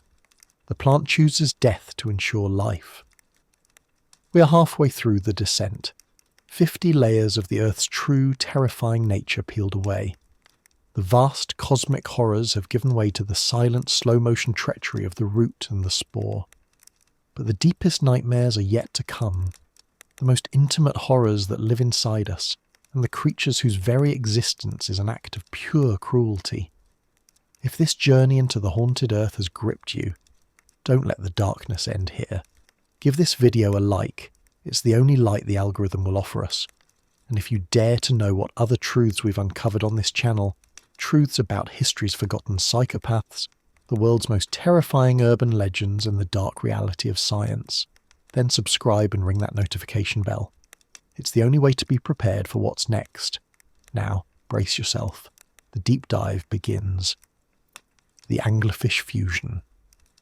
The terrifying truth of the deep-sea anglerfish is its sexual parasitism, a form of mating that is a bizarre, irreversible act of body horror. When a tiny male anglerfish finds a massive female, he bites onto her flank and releases an enzyme that dissolves the skin of both their bodies at the point of contact. Their blood vessels fuse, and the male slowly degenerates, becoming nothing more than a permanent, parasitic, sperm-producing appendage attached to the female's body. The horror is the profound, irreversible loss of individual identity, a male life form willingly becoming a literal permanent part of the female's flesh and blood, a biological organ dedicated solely to reproduction.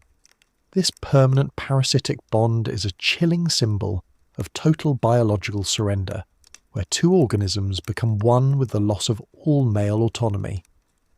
The female becomes a self-fertilizing multi-male chimera, a grotesque monument to the extreme pressures of deep-sea survival. This biological fusion is a chilling testament to the ruthlessness of deep-sea evolution, where the chances of finding a mate are so slim that the only viable option is permanent physical assimilation. The anglerfish is a profound living symbol of the dark side of reproduction, where the male's survival is entirely dependent on his destruction as an individual, his body melting into the flesh of the female, becoming a lifelong blood-bonded parasite. The wasp's paralysis venom. Many species of parasitic wasps have evolved a form of chemical neurosurgery, using their stingers to inject specialized venom cocktails that induce precise strategic paralysis in their prey. The tarantula hawk wasp, for example, delivers a venom that is one of the most painful known, but crucially it leaves the massive tarantula alive, paralyzed, and unable to defend itself. The wasp then drags the living, helpless host back to a burrow and lays an egg on its body. The horror is the purposeful preservation of consciousness, the scientific precision of the paralysis that leaves the host alive to be slowly consumed. The venom is a chemical key that unlocks a state of living death, a perfect biological stasis that ensures the wasp's larva has a fresh, living food source when it hatches. This is not a quick kill. It is a profound, drawn-out act of biological torture, a silent, macabre ritual played out in the dark burrows of the earth. This biological precision is a terrifying demonstration of nature's ruthless ingenuity, where a tiny organism uses a perfect chemical weapon to render a massive, powerful creature into a helpless, conscious food source. The wasp's venom is a profound, chilling symbol of the power of chemical control, a single injection that transforms a massive predator into a living, immobilized cradle for its own executioner. The ultimate terror is consciousness without control. The bombardier beetle's blast. The bombardier beetle possesses one of the most dramatic and terrifying defense mechanisms in the animal kingdom, an internal pressurized chemical reaction that results in a directed, high-temperature, explosive blast of toxic fluid. The beetle stores two separate chemical compounds, hydroquinone and hydrogen peroxide, in internal chambers, mixing them with enzymes upon threat to create a nearly boiling noxious spray that it can aim with remarkable accuracy at its predators.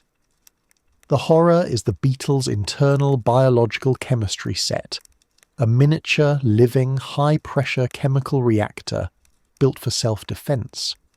This ability to instantly create and deploy a boiling toxic fluid is a chilling testament to the evolutionary extremes of biological warfare.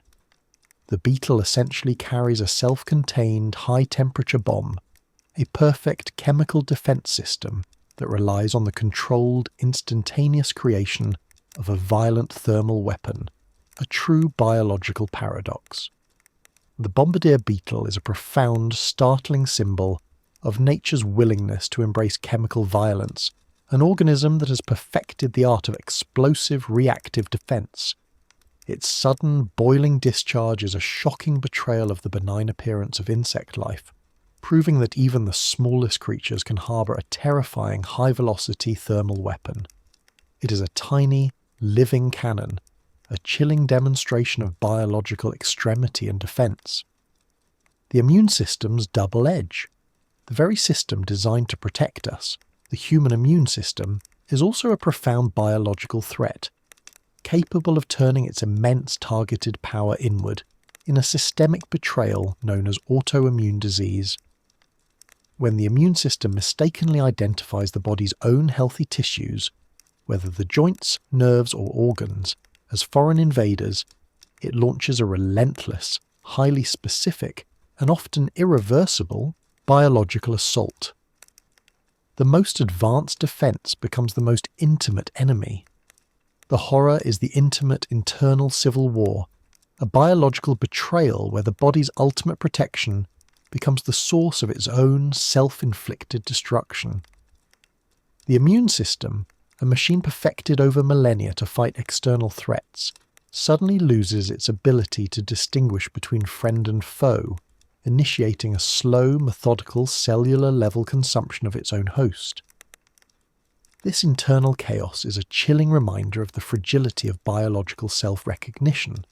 The autoimmune response is a profound, personal horror, a continuous, unrelenting siege waged by the body's own biological army. It represents the dark side of biological complexity, a system so powerful that when it malfunctions, it turns its own formidable power into a weapon of self-annihilation. It is a perfect, internal paradox, the life force relentlessly attacking the very structure it is designed to preserve. The zombie snail, the green-banded broodsac Leucochloridium paradoxum, is a parasitic flatworm that uses the common terrestrial snail as a temporary host in a bizarre, chilling act of visual mind control. The parasite invades the snail's eye stalks and pulsates with bright green and yellow bands, mimicking a caterpillar, a preferred food source for birds. The parasite also alters the snail's behaviour, compelling it to move toward bright light, exposing it and its infected, pulsing eye stalks to the waiting predator. The horror is the profound, visible transformation of the host into a mere lure, a conscious life form whose body has been hijacked and turned into a flashing, hypnotic signal of death for its kind. The snail's eye stalks are visually transformed into grotesque, pulsating advertisements for its own consumption, a terrifying, irreversible form of biological advertisement. The parasite is a master of behavioural and visual manipulation, a biological puppeteer. This is a biological conspiracy that is both elegant and deeply unnerving, a parasite using the brain of one species to lure in the stomach of another, completing its own complex life cycle through a chain of deception. The pulsing eye stalks of the zombie snail are a visible, sickening reminder that the animal kingdom is riddled with biological agents capable of seizing control of the body and mind, turning an innocent creature into a mesmerized, sacrificial offering. The immortal jellyfish, zoological. The jellyfish known as Turritopsis dornii has been chillingly nicknamed the immortal jellyfish for its unique biological capacity to, upon reaching maturity, transform itself back into its juvenile polyp stage. When faced with environmental stress or injury, the adult jellyfish undergoes a process of transdifferentiation, a complete cellular reset that effectively reverses the aging process, allowing it to repeat its life cycle indefinitely, only dying if it is eaten or succumbs to disease. This organism defies the fundamental biological law of senescence, holding a secret key to perpetual cyclical renewal, a living, soft-bodied machine that can simply choose to return to its own infancy. The horror is in the biological possibility of escaping decay, a creature that is a living paradox in a universe defined by entropy and death. It suggests a form of cellular mastery that is utterly alien to the rest of the animal kingdom, a true biological ghost. The existence of the immortal jellyfish is a quiet, profound challenge to our understanding of life's limitations, a haunting reminder that the mechanism of death is not universal, but merely an option for many life forms.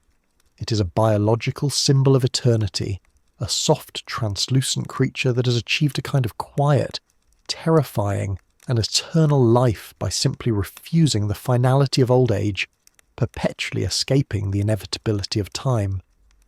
The slow loris venom, mammalian. The slow loris, an adorable large-eyed primate, hides a terrifying biological secret. It is one of the few venomous mammals known to man. The venom is not spat or bitten. It is secreted from a gland on its elbow and then licked and mixed with its saliva, creating a composite toxin. The loris spreads this venom onto its fur to deter predators, and its bite delivers a painful, tissue-damaging injection that can cause anaphylactic shock in humans, a highly toxic defense mechanism unique in the primate order. The horror is the deceptive nature of the animal, a creature that appears utterly harmless but carries a debilitating composite chemical weapon. The slow, deliberate movements of the loris belie the hidden, active threat that exists beneath its soft fur, a poisonous coating that turns its very existence into a chemical trap. The venom is a chilling reminder that the line between benign and lethal is often just a matter of hidden chemical secretion, even among the seemingly harmless. This combination of a slow, non-aggressive demeanour with a potent, acquired venom is a profound biological paradox, a testament to the evolutionary extremes of chemical defence. The slow loris is a silent, furry viper, a powerful symbol of the animal kingdom's ability to conceal profound toxicity within an appealing exterior. Its self-coating with poison is an act of chemical hostility, turning its own body into a silent, living, toxic deterrent. The tongue-eating louse, parasitism zoological. The Cymothoa exigua, or the tongue-eating louse, is a marine crustacean that commits a precise act of biological substitution that is a true feat of parasitic horror. The louse enters a fish's mouth, severs the blood vessels in the host's tongue, and slowly consumes the tongue, causing the organ to atrophy and die. The louse then attaches itself to the stump of the tongue and functions as the fish's new surrogate tongue, living a parasitic life inside the host's mouth. The horror is the perfect surgical replacement of a vital organ, a parasite that not only consumes but literally becomes the missing part of its host's anatomy. The fish is left with a living blood-sucking louse, acting as its own, new biological tongue, a permanent grotesque coexistence between predator and host. This is a profound, chilling symbol of parasitic mastery, where a foreign organism takes over a primary bodily function without the host's ability to reject it. This parasitic substitution is a powerful visual image of the dark side of life, a creature that thrives by seamlessly integrating itself into the essential structures of another. The tongue-eating louse is a living testament to biological efficiency, a profound, intimate invasion that results in a permanent, silent cohabitation with a ruthless consuming parasite. The fish is forever silenced and permanently owned by its internal biological replacement. The black widow's web. The silk produced by the female black widow spider is not only stronger than steel by weight, but the web itself is a sophisticated three-dimensional labyrinth designed for silent, aggressive ambush. The web is anchored to the ground by specialized sticky trip lines that, when a ground-crawling insect touches them, break away and snap the victim into the air, suspending it helpless in the web's deadly upper structure. The entire structure is a silent, kinetic trap waiting for the smallest touch. The horror is the web's intelligent, active design, a structure that turns the simple act of walking into a kinetic, lethal ambush. The sticky trip lines are a silent, invisible trap door, a perfect, non-conscious mechanism of biological betrayal. The prey is not merely caught, it is actively, violently yanked into the air and left to dangle, awaiting the arrival of the massive, dark spider that orchestrates this entire lethal mechanical dance from the shadows. This web is a chilling symbol of the silent, predatory efficiency of the natural world, a structure that weaponizes its own architecture and chemistry for absolute dominance. The Black Widow's creation is a dark, elegant testimony to the evolutionary perfection of the stationary killer, a creature that turns a chemical secretion into an aerial cage of death. It is a profound, sticky horror, a perfect trap sprung by the slightest innocent movement. The wolverine's ferocity. The wolverine, a medium-sized mammal, is an animal whose behaviour is so violently aggressive that it borders on biological pathology, driven by an almost pathological, relentless ferocity that defies its size. A single wolverine is capable of relentlessly pursuing and successfully taking down animals as large as moose, bears, and caribou. Its survival strategy is rooted entirely in an unyielding, almost psychotic refusal to back down from any threat, a biological expression of unbridled, relentless destructive will. The horror is the sheer, unbridled rage contained within this compact, powerful animal, a creature whose internal chemistry seems perpetually tuned to an extreme level of aggression and resilience. The wolverine acts as a living symbol of nature's unyielding cruelty, a biological engine of pure, uncompromising destruction that will fight to the point of self-harm, a testament to the evolutionary power of absolute blinding animalistic fury. This level of innate aggression is a profound biological anomaly, a creature whose existence is a constant, violent challenge to the surrounding ecosystem. The wolverine is the ultimate compact predator, a chilling reminder that the animal kingdom contains life forms whose dominance is achieved not through size or cunning, but through a terrifying, relentless, and unrelenting biological will to inflict absolute violence upon the world. The mimic octopus. The mimic octopus, Thormoctopus mimicus, is a master of biological deception, possessing the chilling ability to instantly contort its body and change its colour to perfectly impersonate a wide variety of other sea creatures, often those that are venomous or aggressive. It can mimic a lionfish, a sea snake, a soulfish, or even a jellyfish, strategically employing the specific disguise that best deters the particular threat it is facing. The horror is the profound, conscious, rapid shape-shifting, a living testament to the animal kingdom's capacity for intelligent situational deception. This octopus is a biological actor, a creature that has no fixed form but chooses its identity based on the immediate threat, a profound, unsettling loss of singular form. It is a terrifying realization that the creature you're looking at is not what it appears to be, but a perfectly engineered, fleeting lie. The mimic octopus is a profound symbol of biological fluidity and deception, a creature that has mastered the art of identity theft to ensure its survival. The speed and accuracy of its transformations are a chilling reminder that the beautiful, vibrant world of the ocean contains life forms that are fundamentally deceptive, constantly challenging human perception. It is a living, fluid mask, a master of biological fraud that operates with unnerving, intelligent precision. The horsehair worm's hydration. The horsehair worm, Nematomorpha, is a parasitic nematode that uses insects, often grasshoppers or crickets, as a host for its larval stage. Once the worm is fully developed, it must return to water to complete its life cycle, but the insect host has no natural motivation to seek water. The worm then unleashes a suite of unknown neurochemicals that hijack the host's central nervous system, compelling the creature to seek out and leap violently into the nearest body of water, drowning itself. The horror is the cold, total manipulation of the host's final decision, a biological command that forces the creature to commit suicide for the parasite's convenience. The parasite does not just kill, it forces its host to orchestrate its own final, tragic end, a chilling testament to the power of neurological manipulation.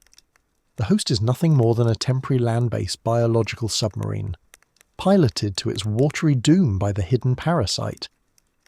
This biological hijacking is a profound and terrifying symbol of the dark side of parasitic evolution, a creature that is defined by its ability to turn the host's brain against itself, forcing a suicidal outcome. The final leap into the water is a heartbreaking, terrifying betrayal of the host's own will, proving that a single, microscopic life form can overwrite the entire behavioural logic of a complex animal with a targeted, invisible chemical command. The naked mole rat colony. The naked mole rat is a mammal that lives in a terrifyingly organised, insect-like social structure known as eusociality, a trait shared almost exclusively with ants and bees. The colony is dominated by a single, breeding queen who chemically suppresses the reproductive abilities of all the other females. These non-breeding workers and soldiers live in vast, dark, interconnected burrows, existing only to serve the queen's genetic dominance, a state of profound biological subservience. The horror is the mammal's total loss of individual reproductive purpose, living out its life as a biologically neutered servant in a dark, subterranean dictatorship. The queen's chemical control is a chilling form of biological tyranny, a pheromonal scepter that enforces absolute genetic hierarchy.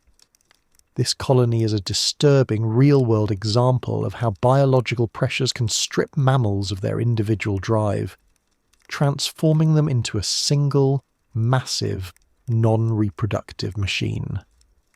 The naked mole rat colony is a profound, subtle horror, a dark, hidden civilization whose entire existence is a chilling testament to the power of chemical control and genetic tyranny.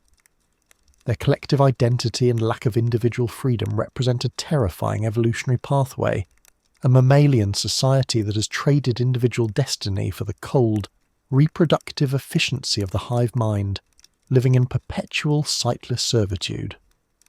The water bear's resilience.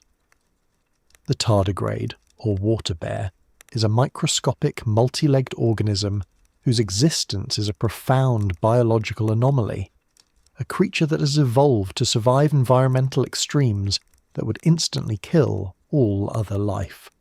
In its desiccated, dormant state known as a ton, the tardigrade can survive the vacuum of space, radiation levels 1,000 times lethal to humans, pressures 6 times greater than the deepest ocean, and temperatures from near absolute zero to above boiling. The horror is the sheer, unkillable nature of the organism, a biological entity that has almost entirely transcended the limitations of physical reality. The tardigrade's ton state is a form of biological mastery over entropy, a temporary self-imposed stasis that allows it to persist through conditions of profound, absolute biological death. It is the ultimate survivor, a living paradox in a universe defined by the fragility of organic chemistry. The water bear is a chilling symbol of biological resilience, a creature that is fundamentally indifferent to the catastrophic conditions that annihilate all higher life forms.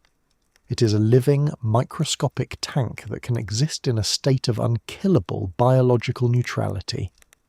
a profound, quiet horror that proves life is possible even in the most absolute, violent extremes of the cosmos. The ultimate survivors are the ones that simply refuse to die. The sarcophagus fly. The sarcophagus fly, Sarcophaga, true to its chilling name, is a species of fly whose larvae are often found within or emerge from corpses, a biological entity deeply tied to the macabre reality of death and decay. While many species are merely scavengers, some exhibit a terrifying capacity for meiosis, where the larvae actively burrow into the flesh of living animals and humans, consuming the host's tissue from the inside out in a slow, agonizing internal feast. The horror is the invisible internal consumption, a silent, burrowing biological assault where the host remains conscious as its flesh is slowly consumed by the larvae. The fly is a profound, grotesque symbol of the dark, pervasive biology of decay, a creature that is intrinsically linked to the consumption of flesh. The presence of the larva is a chilling reminder of the fragility of the body's integrity, an invasion that turns the host's own living tissue into a mobile, edible cradle. The sarcophagus fly is a profound, intimate horror, a biological agent of decay that attacks the living body with the same ruthless efficiency it exhibits on a corpse. The knowledge of the larvae silently consuming living flesh from within is a testament to the animal kingdom's capacity for grotesque, agonizing internal predation. It is a chilling reminder of the ease with which life can be turned into a disposable, mobile feast. The vulture's acid. The vulture, often seen as merely a scavenger, possesses a biological secret that is a true feat of chemical extremis, a stomach acid so intensely corrosive that it is capable of dissolving bacteria, diseases, and even bone. This extreme digestive power allows the bird to safely consume carcasses riddled with deadly pathogens like botulism, cholera, and anthrax, effectively acting as a biological filter that prevents the spread of widespread disease in the ecosystem. The horror is the profound, destructive power contained within the creature's simple digestive system, a stomach that is a biological vat of near-pure acid, capable of safely neutralizing some of the most lethal biological weapons known to man. The vulture is a living chemical incinerator, a biological entity that has evolved to thrive on the absolute worst products of decay and death, turning toxicity and contagion into sustenance. The vulture is a chilling symbol of the dark, necessary role of consumption and decay in the natural order, a creature whose survival is contingent upon its ability to metabolize death itself. The intense acidity of its stomach is a profound biological mastery over microbial life, a unique internal chemical defense that allows it to consume without fear.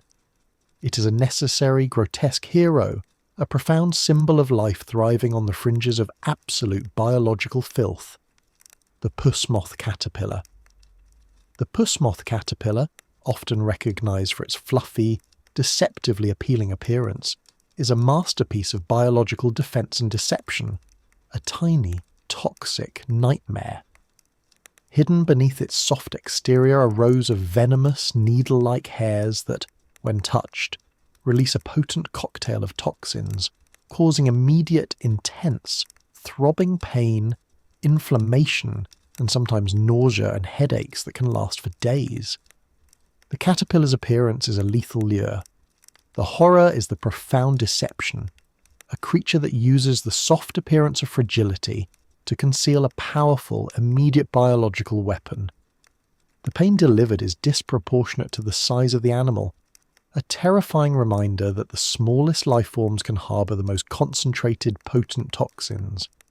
The caterpillar is a slow-moving, deceptively harmless trap, a biological mine that relies on its appealing visual form to ensure its powerful chemical defense is utilized.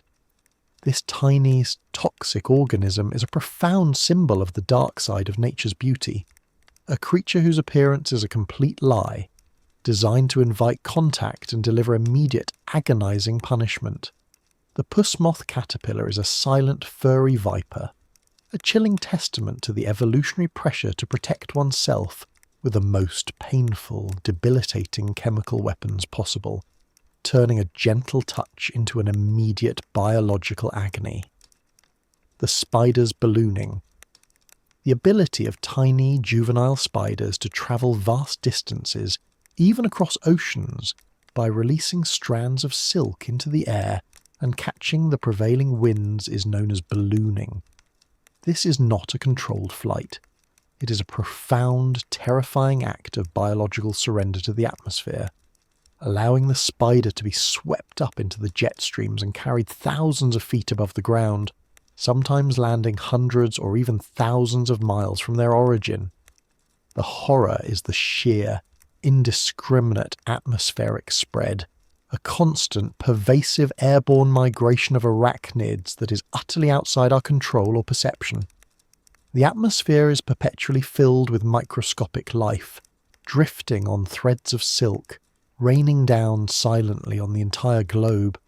This mass, uncontrolled migration is a chilling reminder that the air above us is not empty, but a constant, invisible torrent of biological displacement and invasion.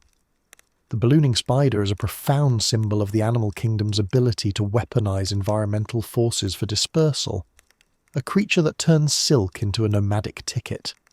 It is a silent, pervasive invasion, a constant low-level atmospheric presence that confirms that no corner of the Earth is as truly free from the potential arrival of a new, tiny airborne predator. The sky is silently filled with silk and microscopic malice. The black-footed cat's rage.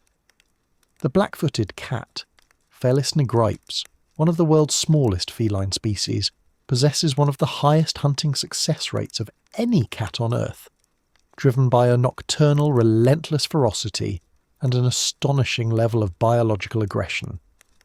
This tiny cat kills more prey in a single night than a leopard does in a week, operating in a state of perpetual, focused, non-stop predation that seems entirely disconnected from its delicate size and appealing appearance. The horror is the sheer, concentrated aggression contained within a tiny, seemingly harmless body, a creature whose entire existence is a biological engine built for relentless nocturnal slaughter. The cat's small size is a terrifying deception, masking a hunting machine that operates with the cold, unceasing efficiency of a serial killer. This tiny hunter is a profound, silent symbol of the dark side of animalistic drive, a creature that defines its existence through the sheer volume of its kills. The black-footed cat is a chilling reminder that biological success in the animal kingdom often rewards the most obsessive, single-minded and relentless killers. This tiny feline embodies the profound paradox of nature, a creature of delicate beauty that is, biologically, a relentless, highly efficient assassin. It is a silent, furry nightmare that proves the most intense predation is often found in the smallest package.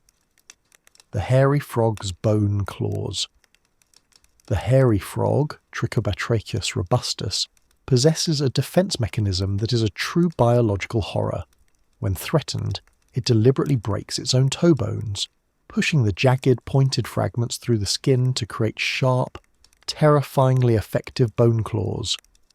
This is a voluntary act of self-mutilation, a massive, instantaneous sacrifice of bodily integrity to create a weapon, a defense system achieved through a violent biological commitment to pain.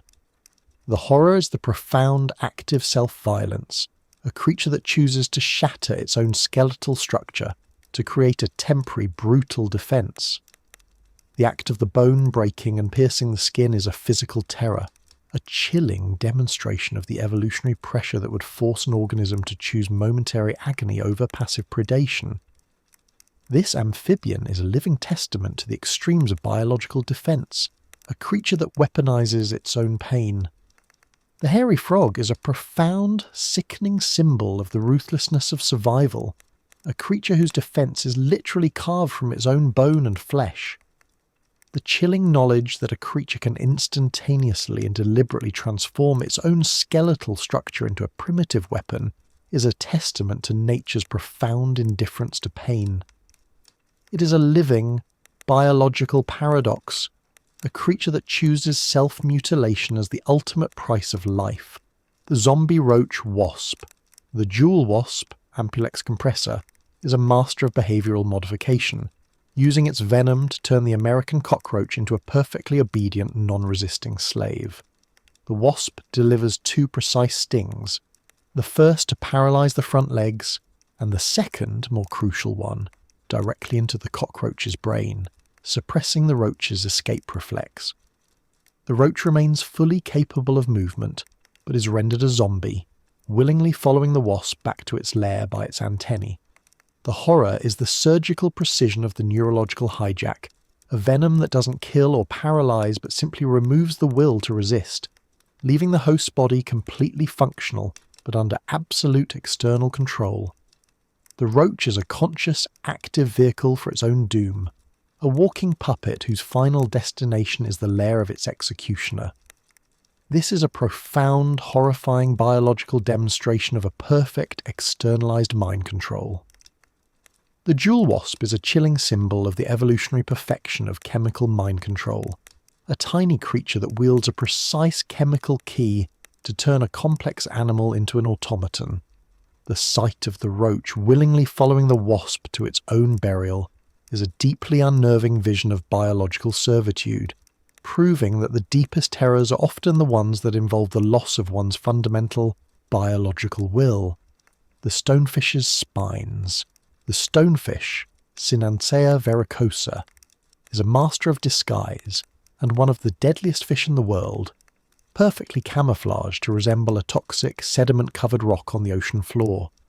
Its dorsal fins contain 13 thick, razor-sharp spines, each tipped with 2 venom glands that inject a potent, excruciatingly painful neurotoxin upon contact. The fish does not attack.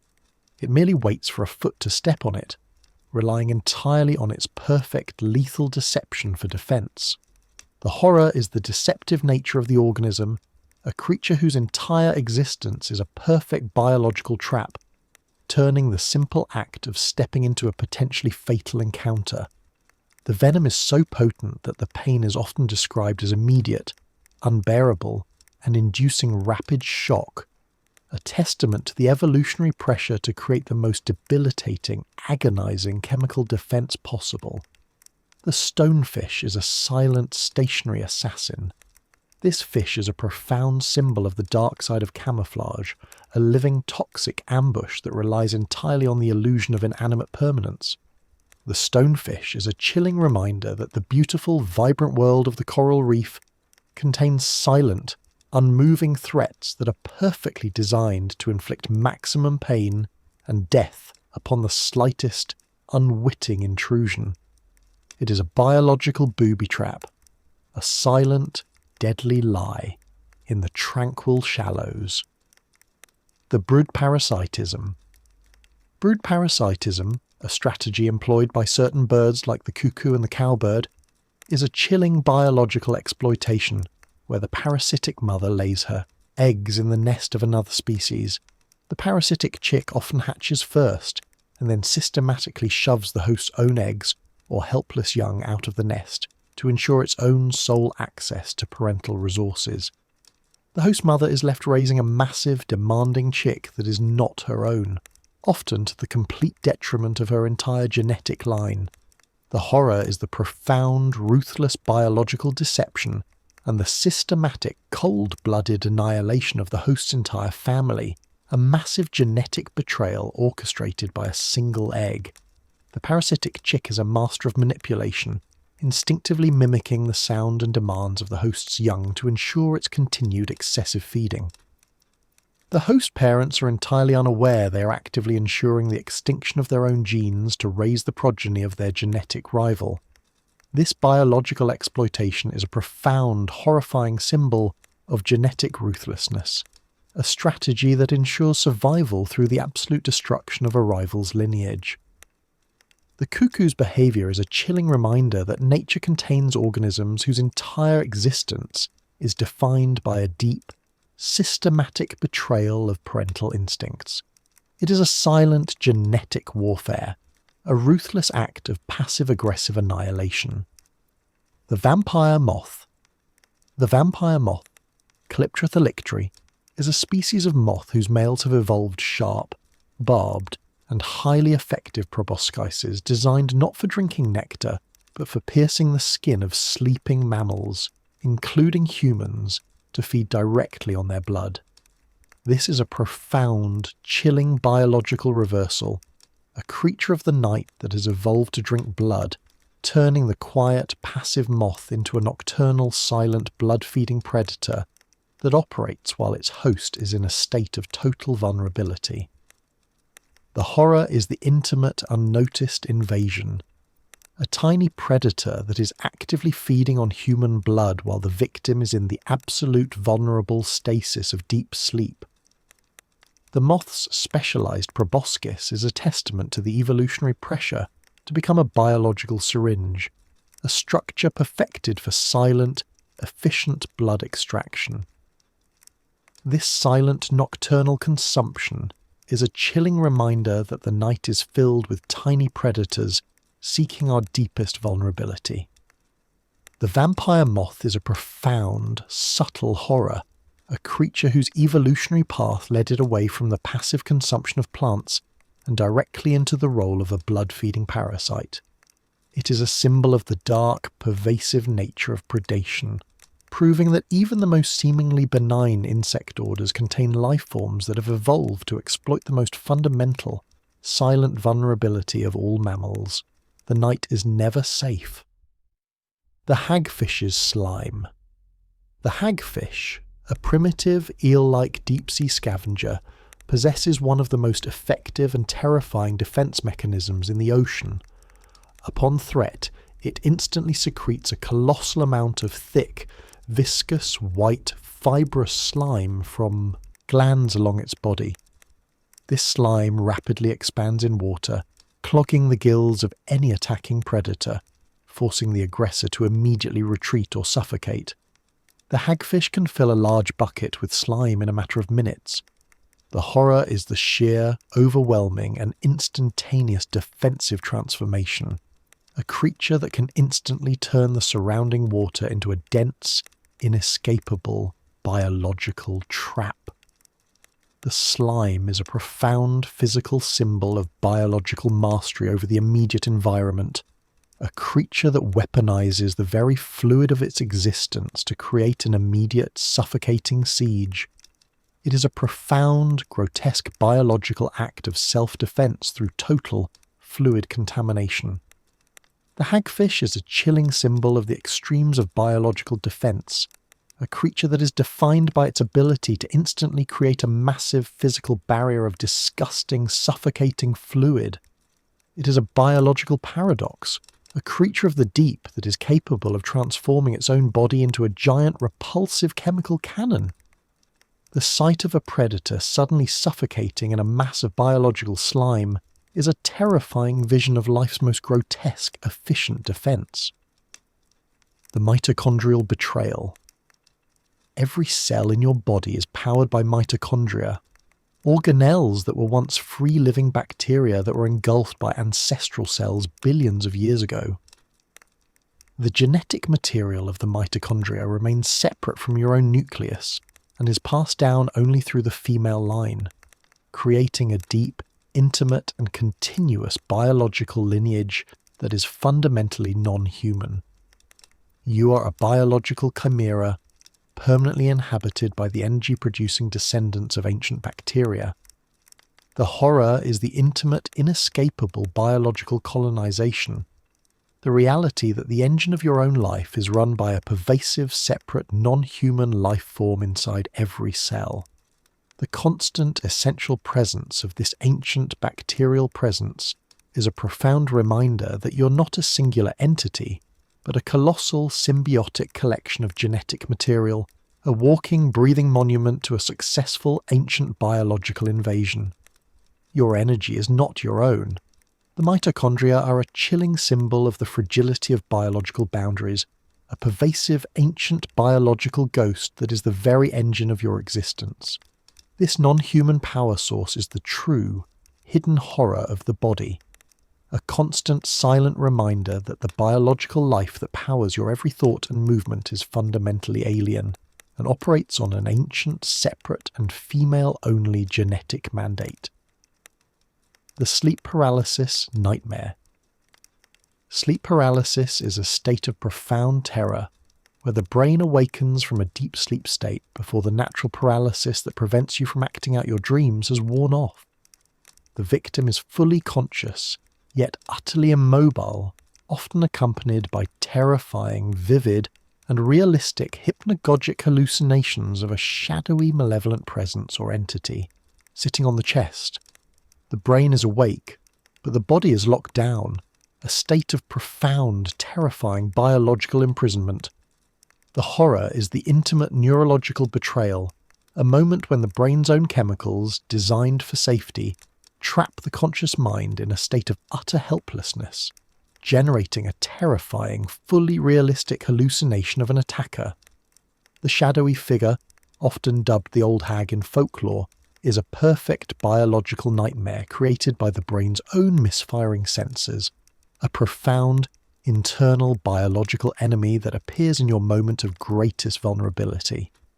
This common, terrifying phenomenon is a chilling reminder of the fragility of the line between the conscious mind and the biological machinery of sleep, a state where the brain actively generates a terrifying, personal, spectral threat. The paralysis is the body's ultimate betrayal, a physical cage that prevents the victim from fighting the brain's own terrifying self-generated psychological monster. The mind is a prisoner of its own chemistry. The microbe majority. The staggering truth of the human body is that it contains more bacterial cells than human cells. Estimates suggest a ratio that places the microbial populace at a numerical superiority over your own somatic cells. You are, fundamentally, a colossal, walking, talking, integrated colony, a complex ecosystem of trillions of non-human life forms, mostly benign, but whose collective chemical output dictates much of your digestion, mood, and even behaviour. The horror is the utter loss of singularity, the realization that you are, biologically, a vast, complex, multi-species collaboration, a mobile environment for a teeming, invisible populace.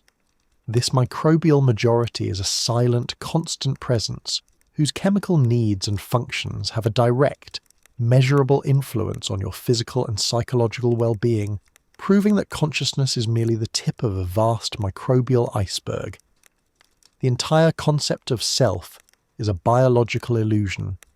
This biological reality is a profound, intimate horror, a constant, pervasive colonization, where the majority of the life forms in your body are not you. This silent, non-human populace, the microbiome, is the true, hidden sovereign of the body, a vast, complex life form whose collective decisions have a profound chemical influence on your every thought and action. You're not an individual, you're a mobile, walking habitat. The prions' silence. Prions are not viruses or bacteria. They are misfolded proteins that have gained the terrifying ability to replicate by forcing other, normal proteins in the brain to also misfold. This chain reaction of corrupted structure is the cause of fatal, irreversible neurodegenerative diseases like Creutzfeldt-Jakob disease and mad cow disease. The prion is the ultimate biological horror, a disease that is not caused by life, but by a simple, self-replicating corruption of form. The horror is the sheer simplicity and unkillable nature of the agent, a simple protein that operates outside the known laws of microbial life, capable of surviving extreme heat, radiation, and disinfectants that kill all other pathogens. The prion is a biological ghost, a profound, chilling symbol of pure structural corruption that spreads silently and relentlessly through the nervous system, turning the brain into a sponge-like mass of holes, The prion is a terrifying, intimate threat, a force of pure, fundamental biological disorder that operates at the very foundation of cellular chemistry. This silent, irreversible, slow-motion destruction of the brain caused by this self-replicating structural error is a profound ultimate horror. It is a biological certainty of death delivered by a simple, misfolded form, a chilling testament to the power of a tiny, corrupting change. The exploding head syndrome. Exploding head syndrome, EHS, is a sleep disorder where the afflicted person is suddenly awakened by a loud, profoundly realistic, and often terrifying noise, such as a gunshot, an explosion, or a massive roar that seems to originate from inside their own head. The sound is entirely internal, a neural misfire believed to be caused by a delayed shutdown of certain brain regions, creating a momentary, shocking acoustic hallucination that jolts the victim into a state of intense, sudden, biological terror. The horror is the profound neurological chaos, a sudden, internal detonation of sound that is entirely self-generated, a biological sabotage of the most essential human vulnerability, sleep. The sudden, intense shock is a chilling reminder that the brain is capable of generating terrifying physical sensations of violence without any external cause.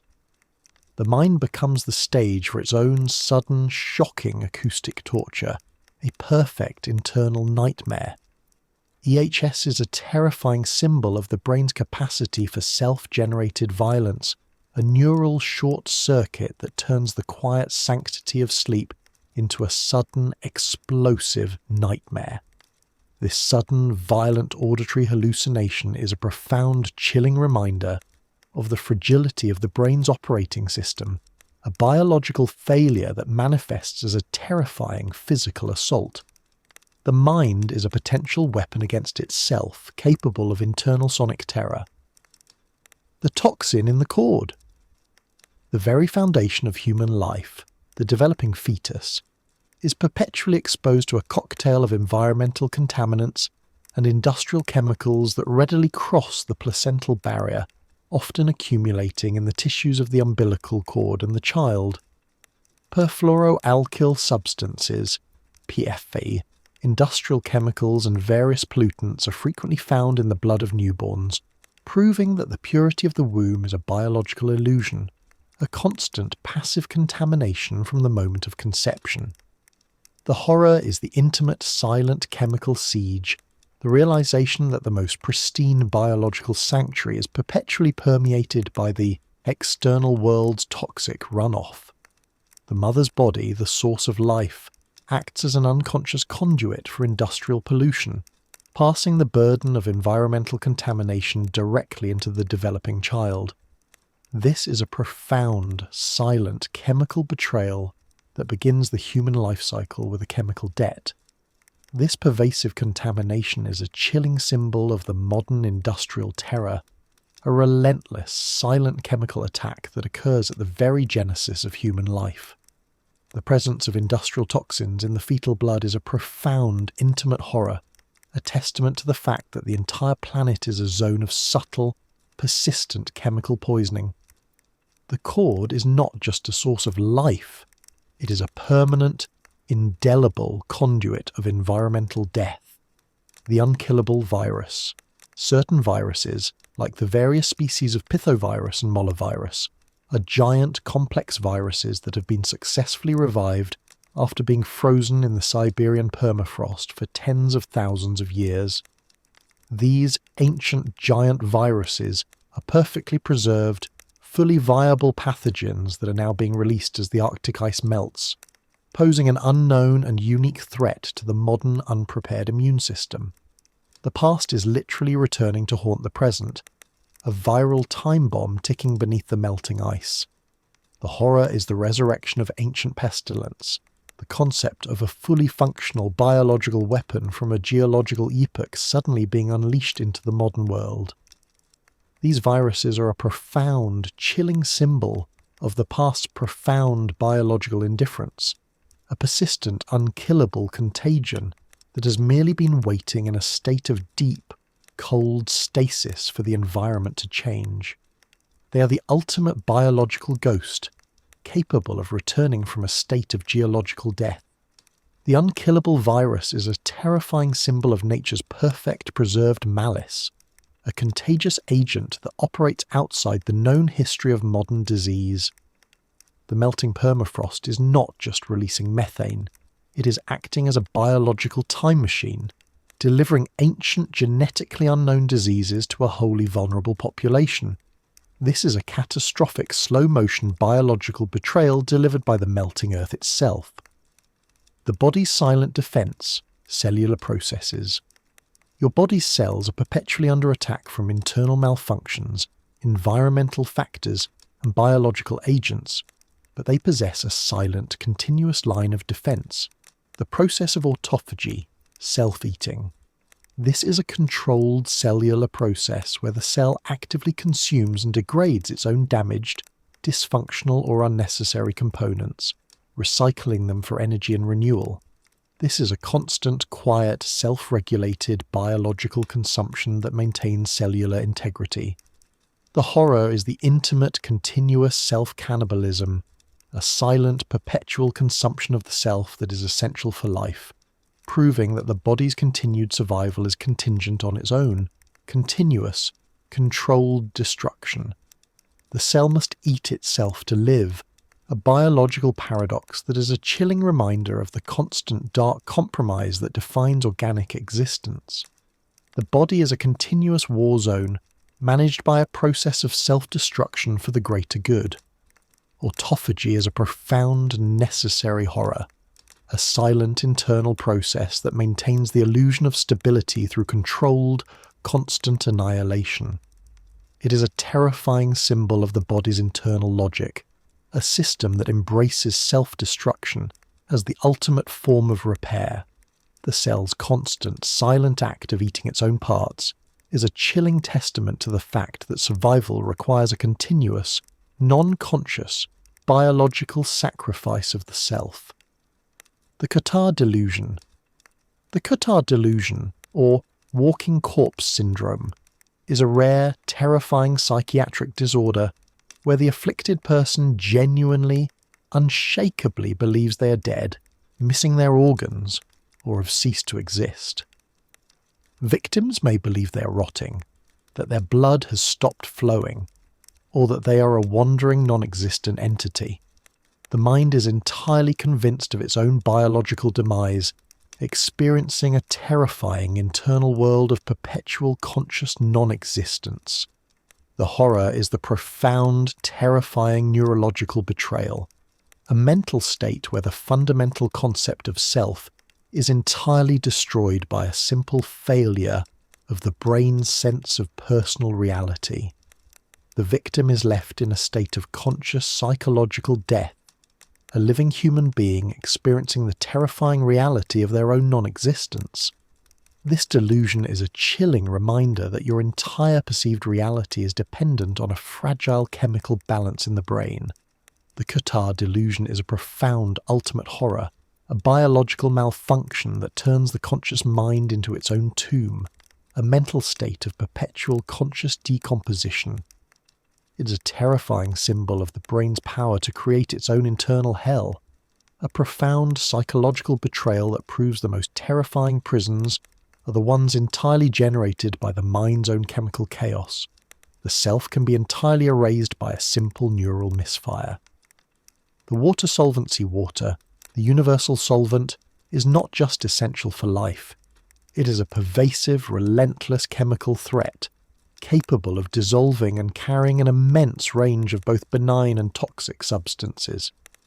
This unique property means that all water, from the rain to the deepest aquifer, is perpetually carrying a dissolved chemical history of the planet, a constantly mixed cocktail of natural minerals, industrial pollutants, and pharmaceutical residues. We are perpetually consuming the chemical memory of the Earth. The horror is the absolute inevitability of this chemical assimilation, the reality that every glass of water contains a trace memory of everything it has touched, a silent, chemical contamination that is entirely unavoidable. Water's ability to dissolve and carry is a profound biological paradox. The source of our life is also the constant conduit of a low-grade, unavoidable chemical exposure, a testament to its pervasive, subtle chemical power. The water solvency is a profound, subtle horror, a reminder that the most essential element of life is also the most potent carrier of chemical death. The constant, invisible exposure to a dissolved chemical history is a chilling symbol of the environment's total permeation of our biology. It is a constant, subtle siege delivered by the very fluid we depend on, proving that the most fundamental part of our world is a silent, endless chemical conspiracy. The viruses, gene transfer viruses, are not just agents of destruction. They are agents of genetic change. Certain viruses possess the ability to insert their own genetic material directly into the genome of their host cell, a process that can permanently alter the host's DNA. Over millions of years, the human genome has accumulated the remnants of countless viral invasions, endogenous retroviruses, ERVs, which now constitute a significant percentage of our total DNA. You are, genetically, a composite of successful, ancient viral invasions. The horror is the intimate, inescapable, permanent genetic corruption, the reality that a significant part of your identity is composed of the silent, fossilized DNA of ancient pathogens.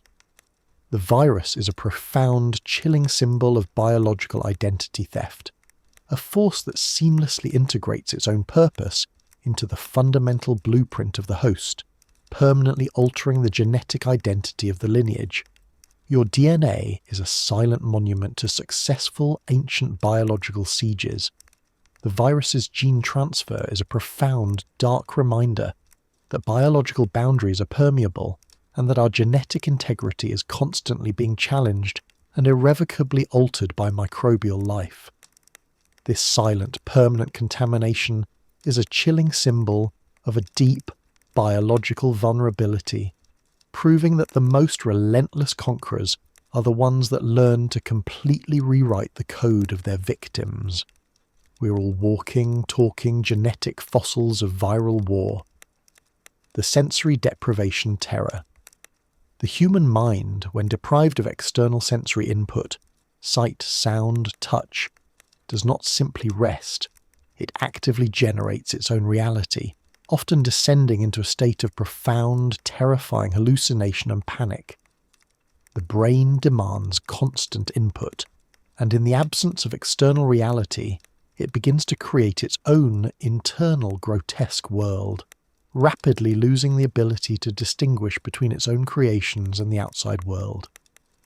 The brain is a profound, self-generating nightmare machine.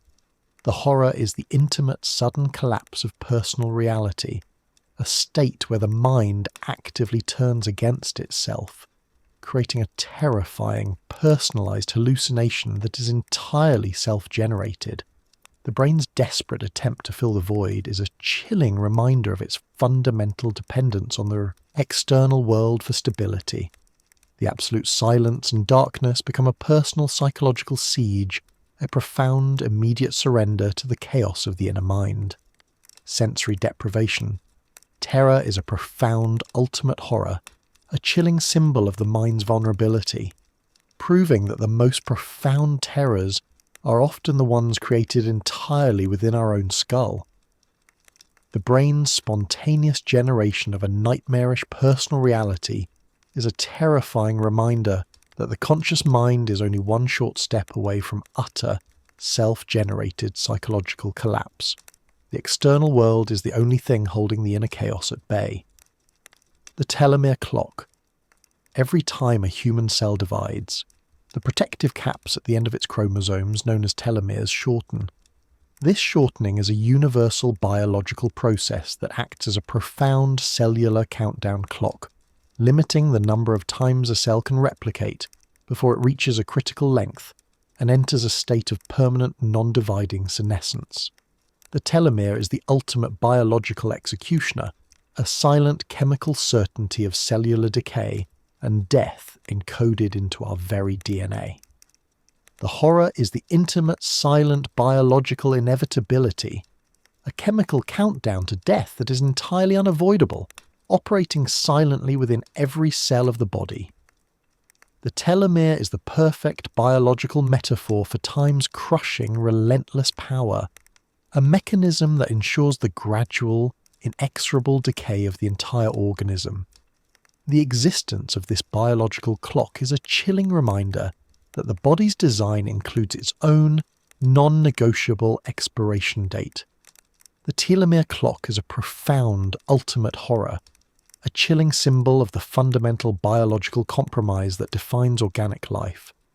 This simple, chemical shortening is a silent, constant truth that dictates the end of the organism, proving that the body's own DNA is the author of its eventual, irreversible decay. It is a biological time bomb, ticking silently in the heart of every cell, ensuring that life is merely a temporary ticking phenomenon. The lead contamination lead, a heavy metal, is a pervasive, silent neurotoxin that has been used by human civilization for millennia, leaching into our environment and bodies, causing irreversible developmental damage and cognitive failure. Once inhaled or ingested, lead never leaves the body entirely, often being stored in the bone tissue, where it can be silently released back into the bloodstream during periods of stress, pregnancy, or aging. We are literally carrying the historical pollution of the past in our own skeletons. The horror is the intimate, permanent chemical storage, the reality that a toxic, non-organic material is permanently integrated into the very skeletal structure of the body. The bone becomes a chemical tomb, silently holding a toxic memory that can be released at the body's weakest moments. This is a profound, chilling symbol of the long-term, irreversible consequences of environmental exposure, a silent chemical siege that lasts a lifetime. Lead contamination is a profound, ultimate horror, a chilling reminder that the body's structure is a permanent repository for the planet's chemical filth. The silent, constant, low-grade poisoning from the body's own bones is a terrifying symbol of an internal chemical betrayal, proving that the most persistent toxins are the ones that integrate themselves into the most permanent parts of our biological architecture. The skeleton is a toxic historical artifact. The alien hand syndrome, AHS, is a bizarre, terrifying neurological disorder where one of the patient's hands begins to act autonomously, performing complex, purposeful tasks without the person's conscious control or knowledge. The afflicted person feels as if the limb is entirely foreign, a separate entity with a malevolent will of its own, actively opposing the other hand, unbuttoning a shirt the conscious hand is trying to button, or grabbing and attacking the patient themselves. The horror is the profound, terrifying neurological split, a moment where the brain's motor control is entirely severed from the conscious sense of self, turning the person's own limb into an external autonomous enemy. The hand is an active, malevolent biological puppet, acting out a silent internal neurological conflict. This syndrome is a chilling reminder that the body's unity and conscious control are fragile, temporary constructs of the brain's complex wiring.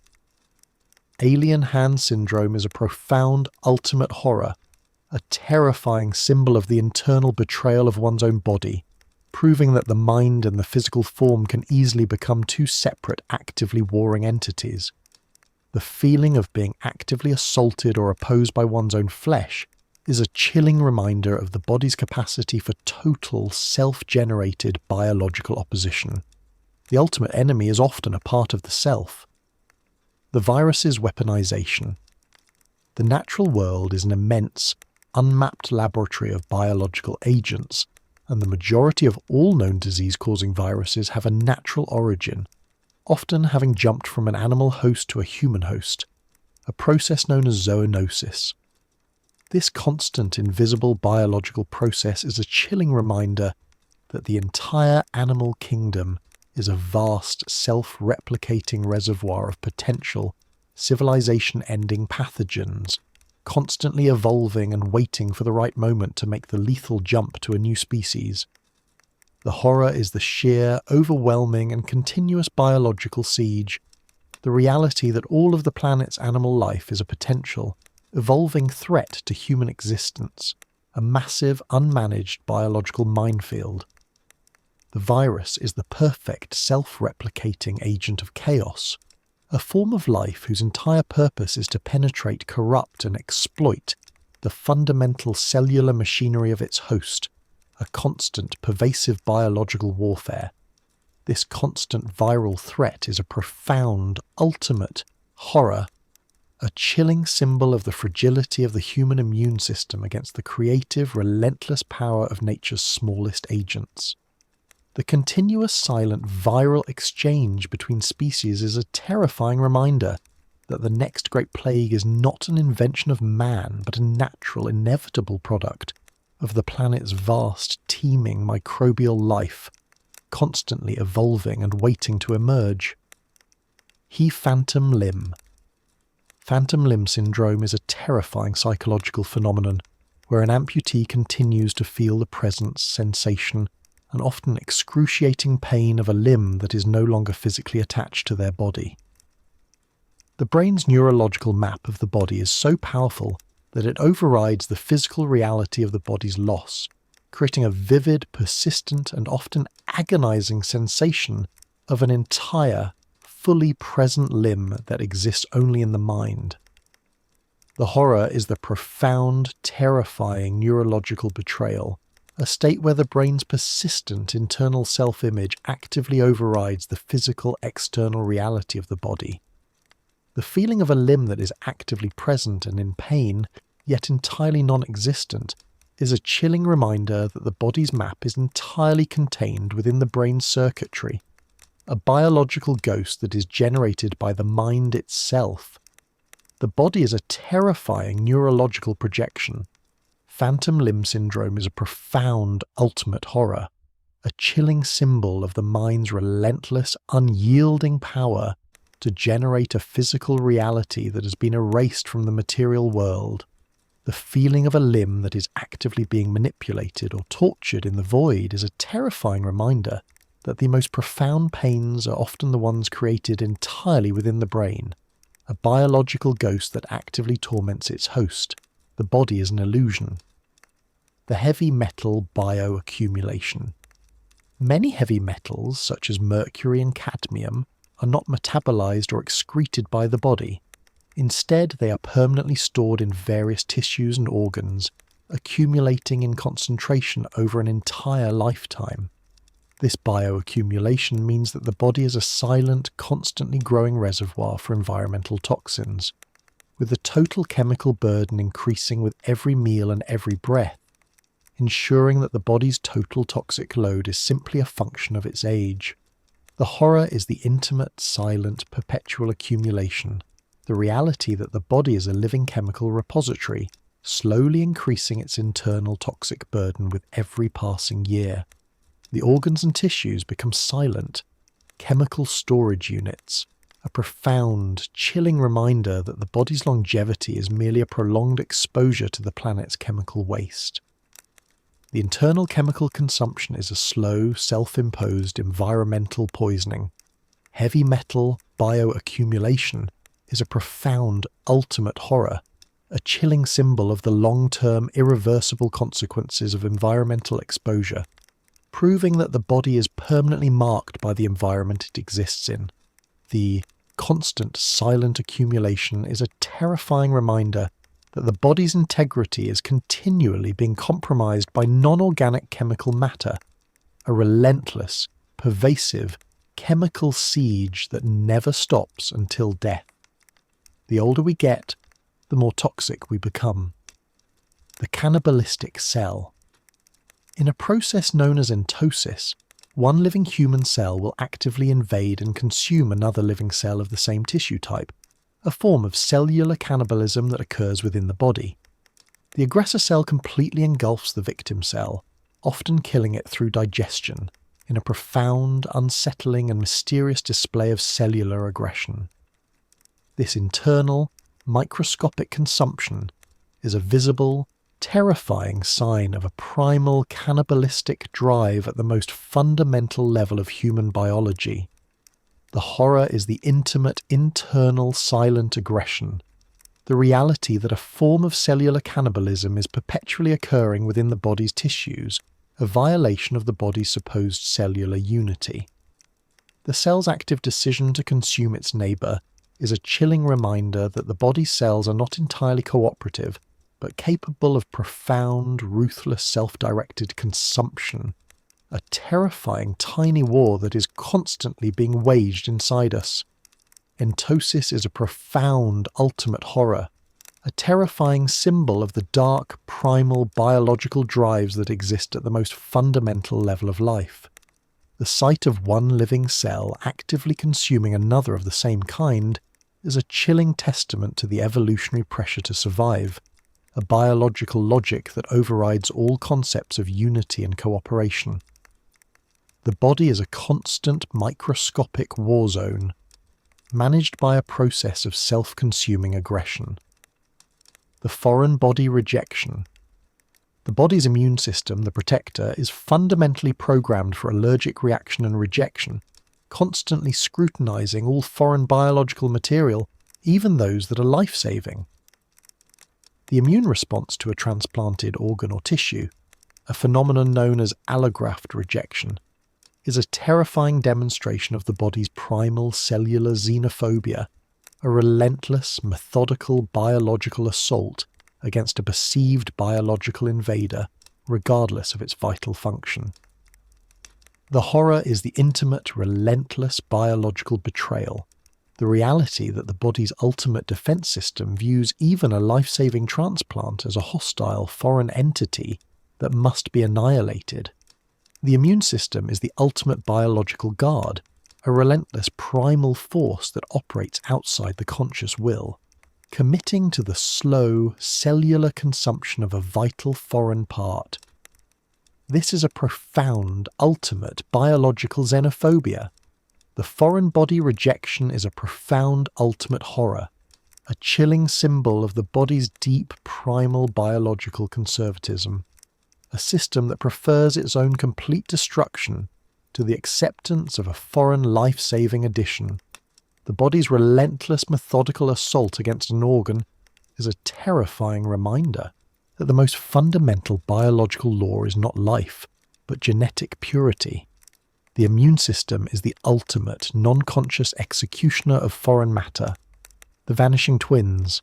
The vanishing twin syndrome is a medical phenomenon where, early in a twin pregnancy, one of the fetuses or embryos dies in utero and is often reabsorbed entirely by the surviving twin, the placenta, or the mother.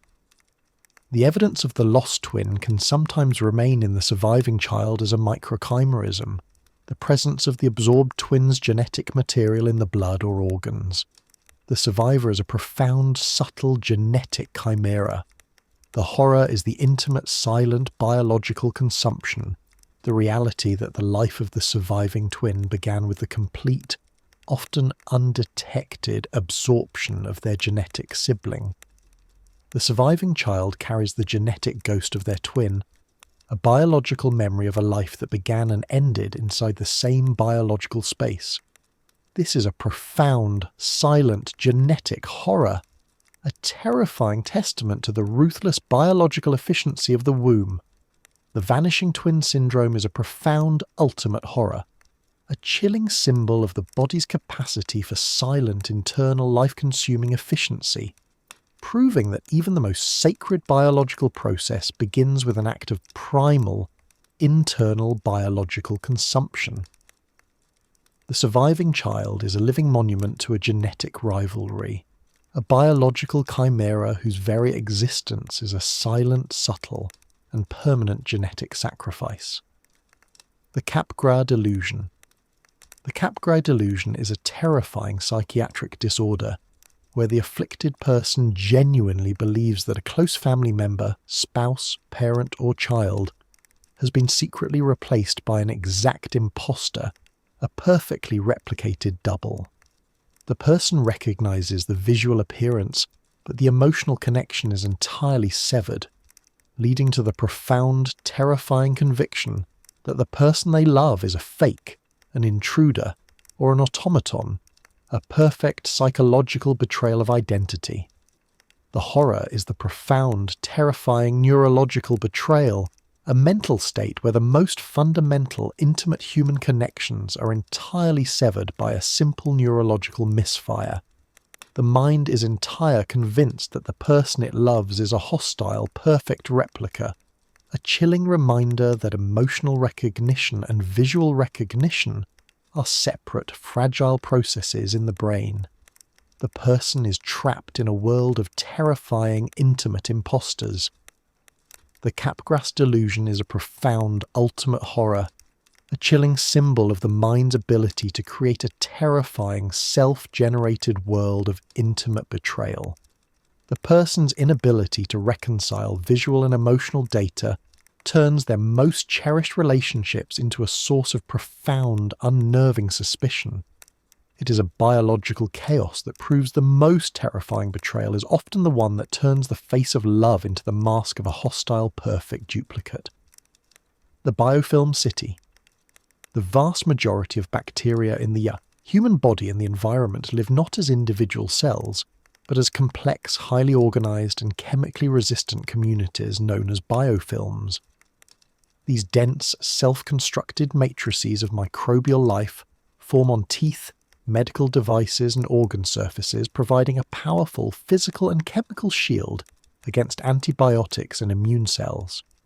The biofilm is a silent, pervasive, self-constructing bacterial city within the body.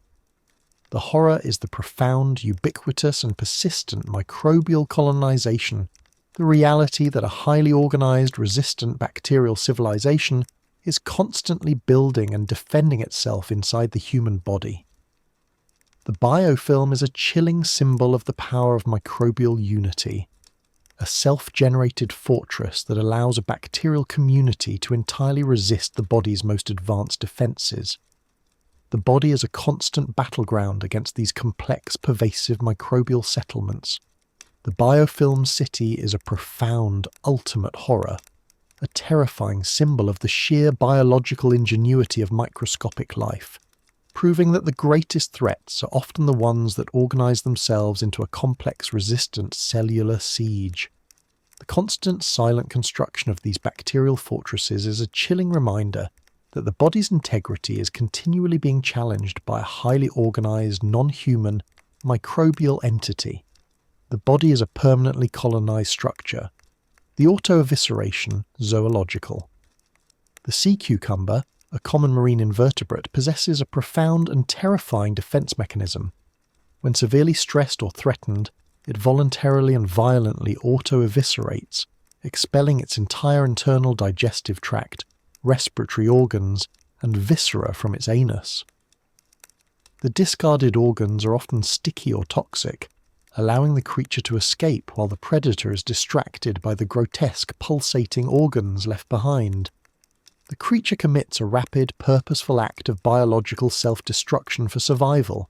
The horror is the profound, violent, voluntary self-mutilation, a creature that chooses to empty its own body of its most vital organs as a primary defense mechanism.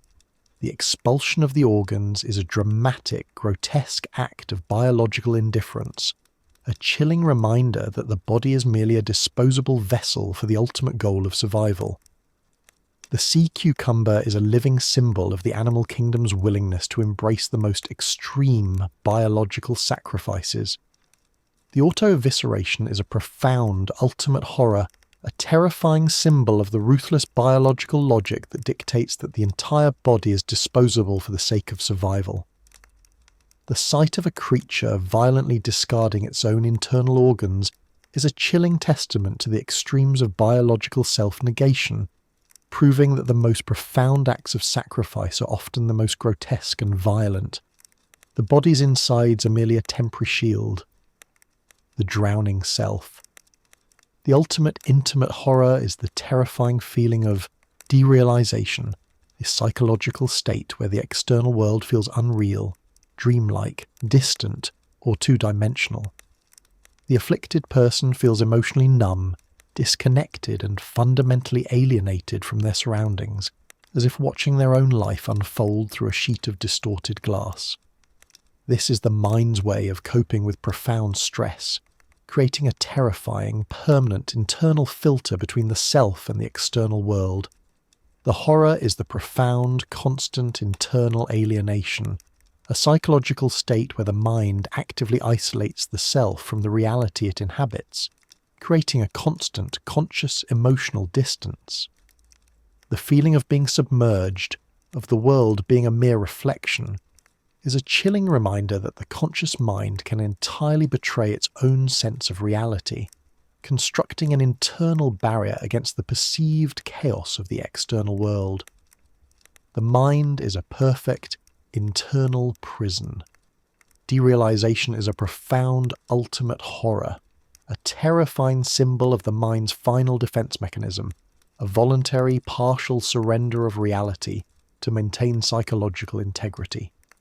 This constant feeling of the self drowning in an ocean of unreality is a chilling reminder that the most terrifying state of all is the one where the self remains conscious, yet fundamentally incapable of truly connecting to the reality that surrounds it.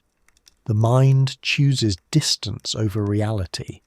100 facts, 100 doors into the abyss we call home. You've listened to the planet's true pulse, the heartbeat of a dark, indifferent machine. You've been shown the predator in the root, the parasite in the flesh, and the infinite crushing void overhead. This knowledge changes things. You can't unsee the shadow, and you certainly can't unhear the facts. The earth is not a mother, but a colossal, indifferent engine of magnificent horror. What terrors does the silence hold? What dark force connects the geological cycle of fire to the biological drive of the parasite? The central question remains, whispering in the shadows.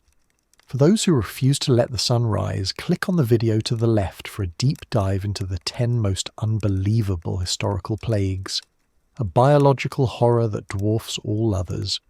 Or click the right for a playlist of our creepiest hour videos. Sleep well, if you can,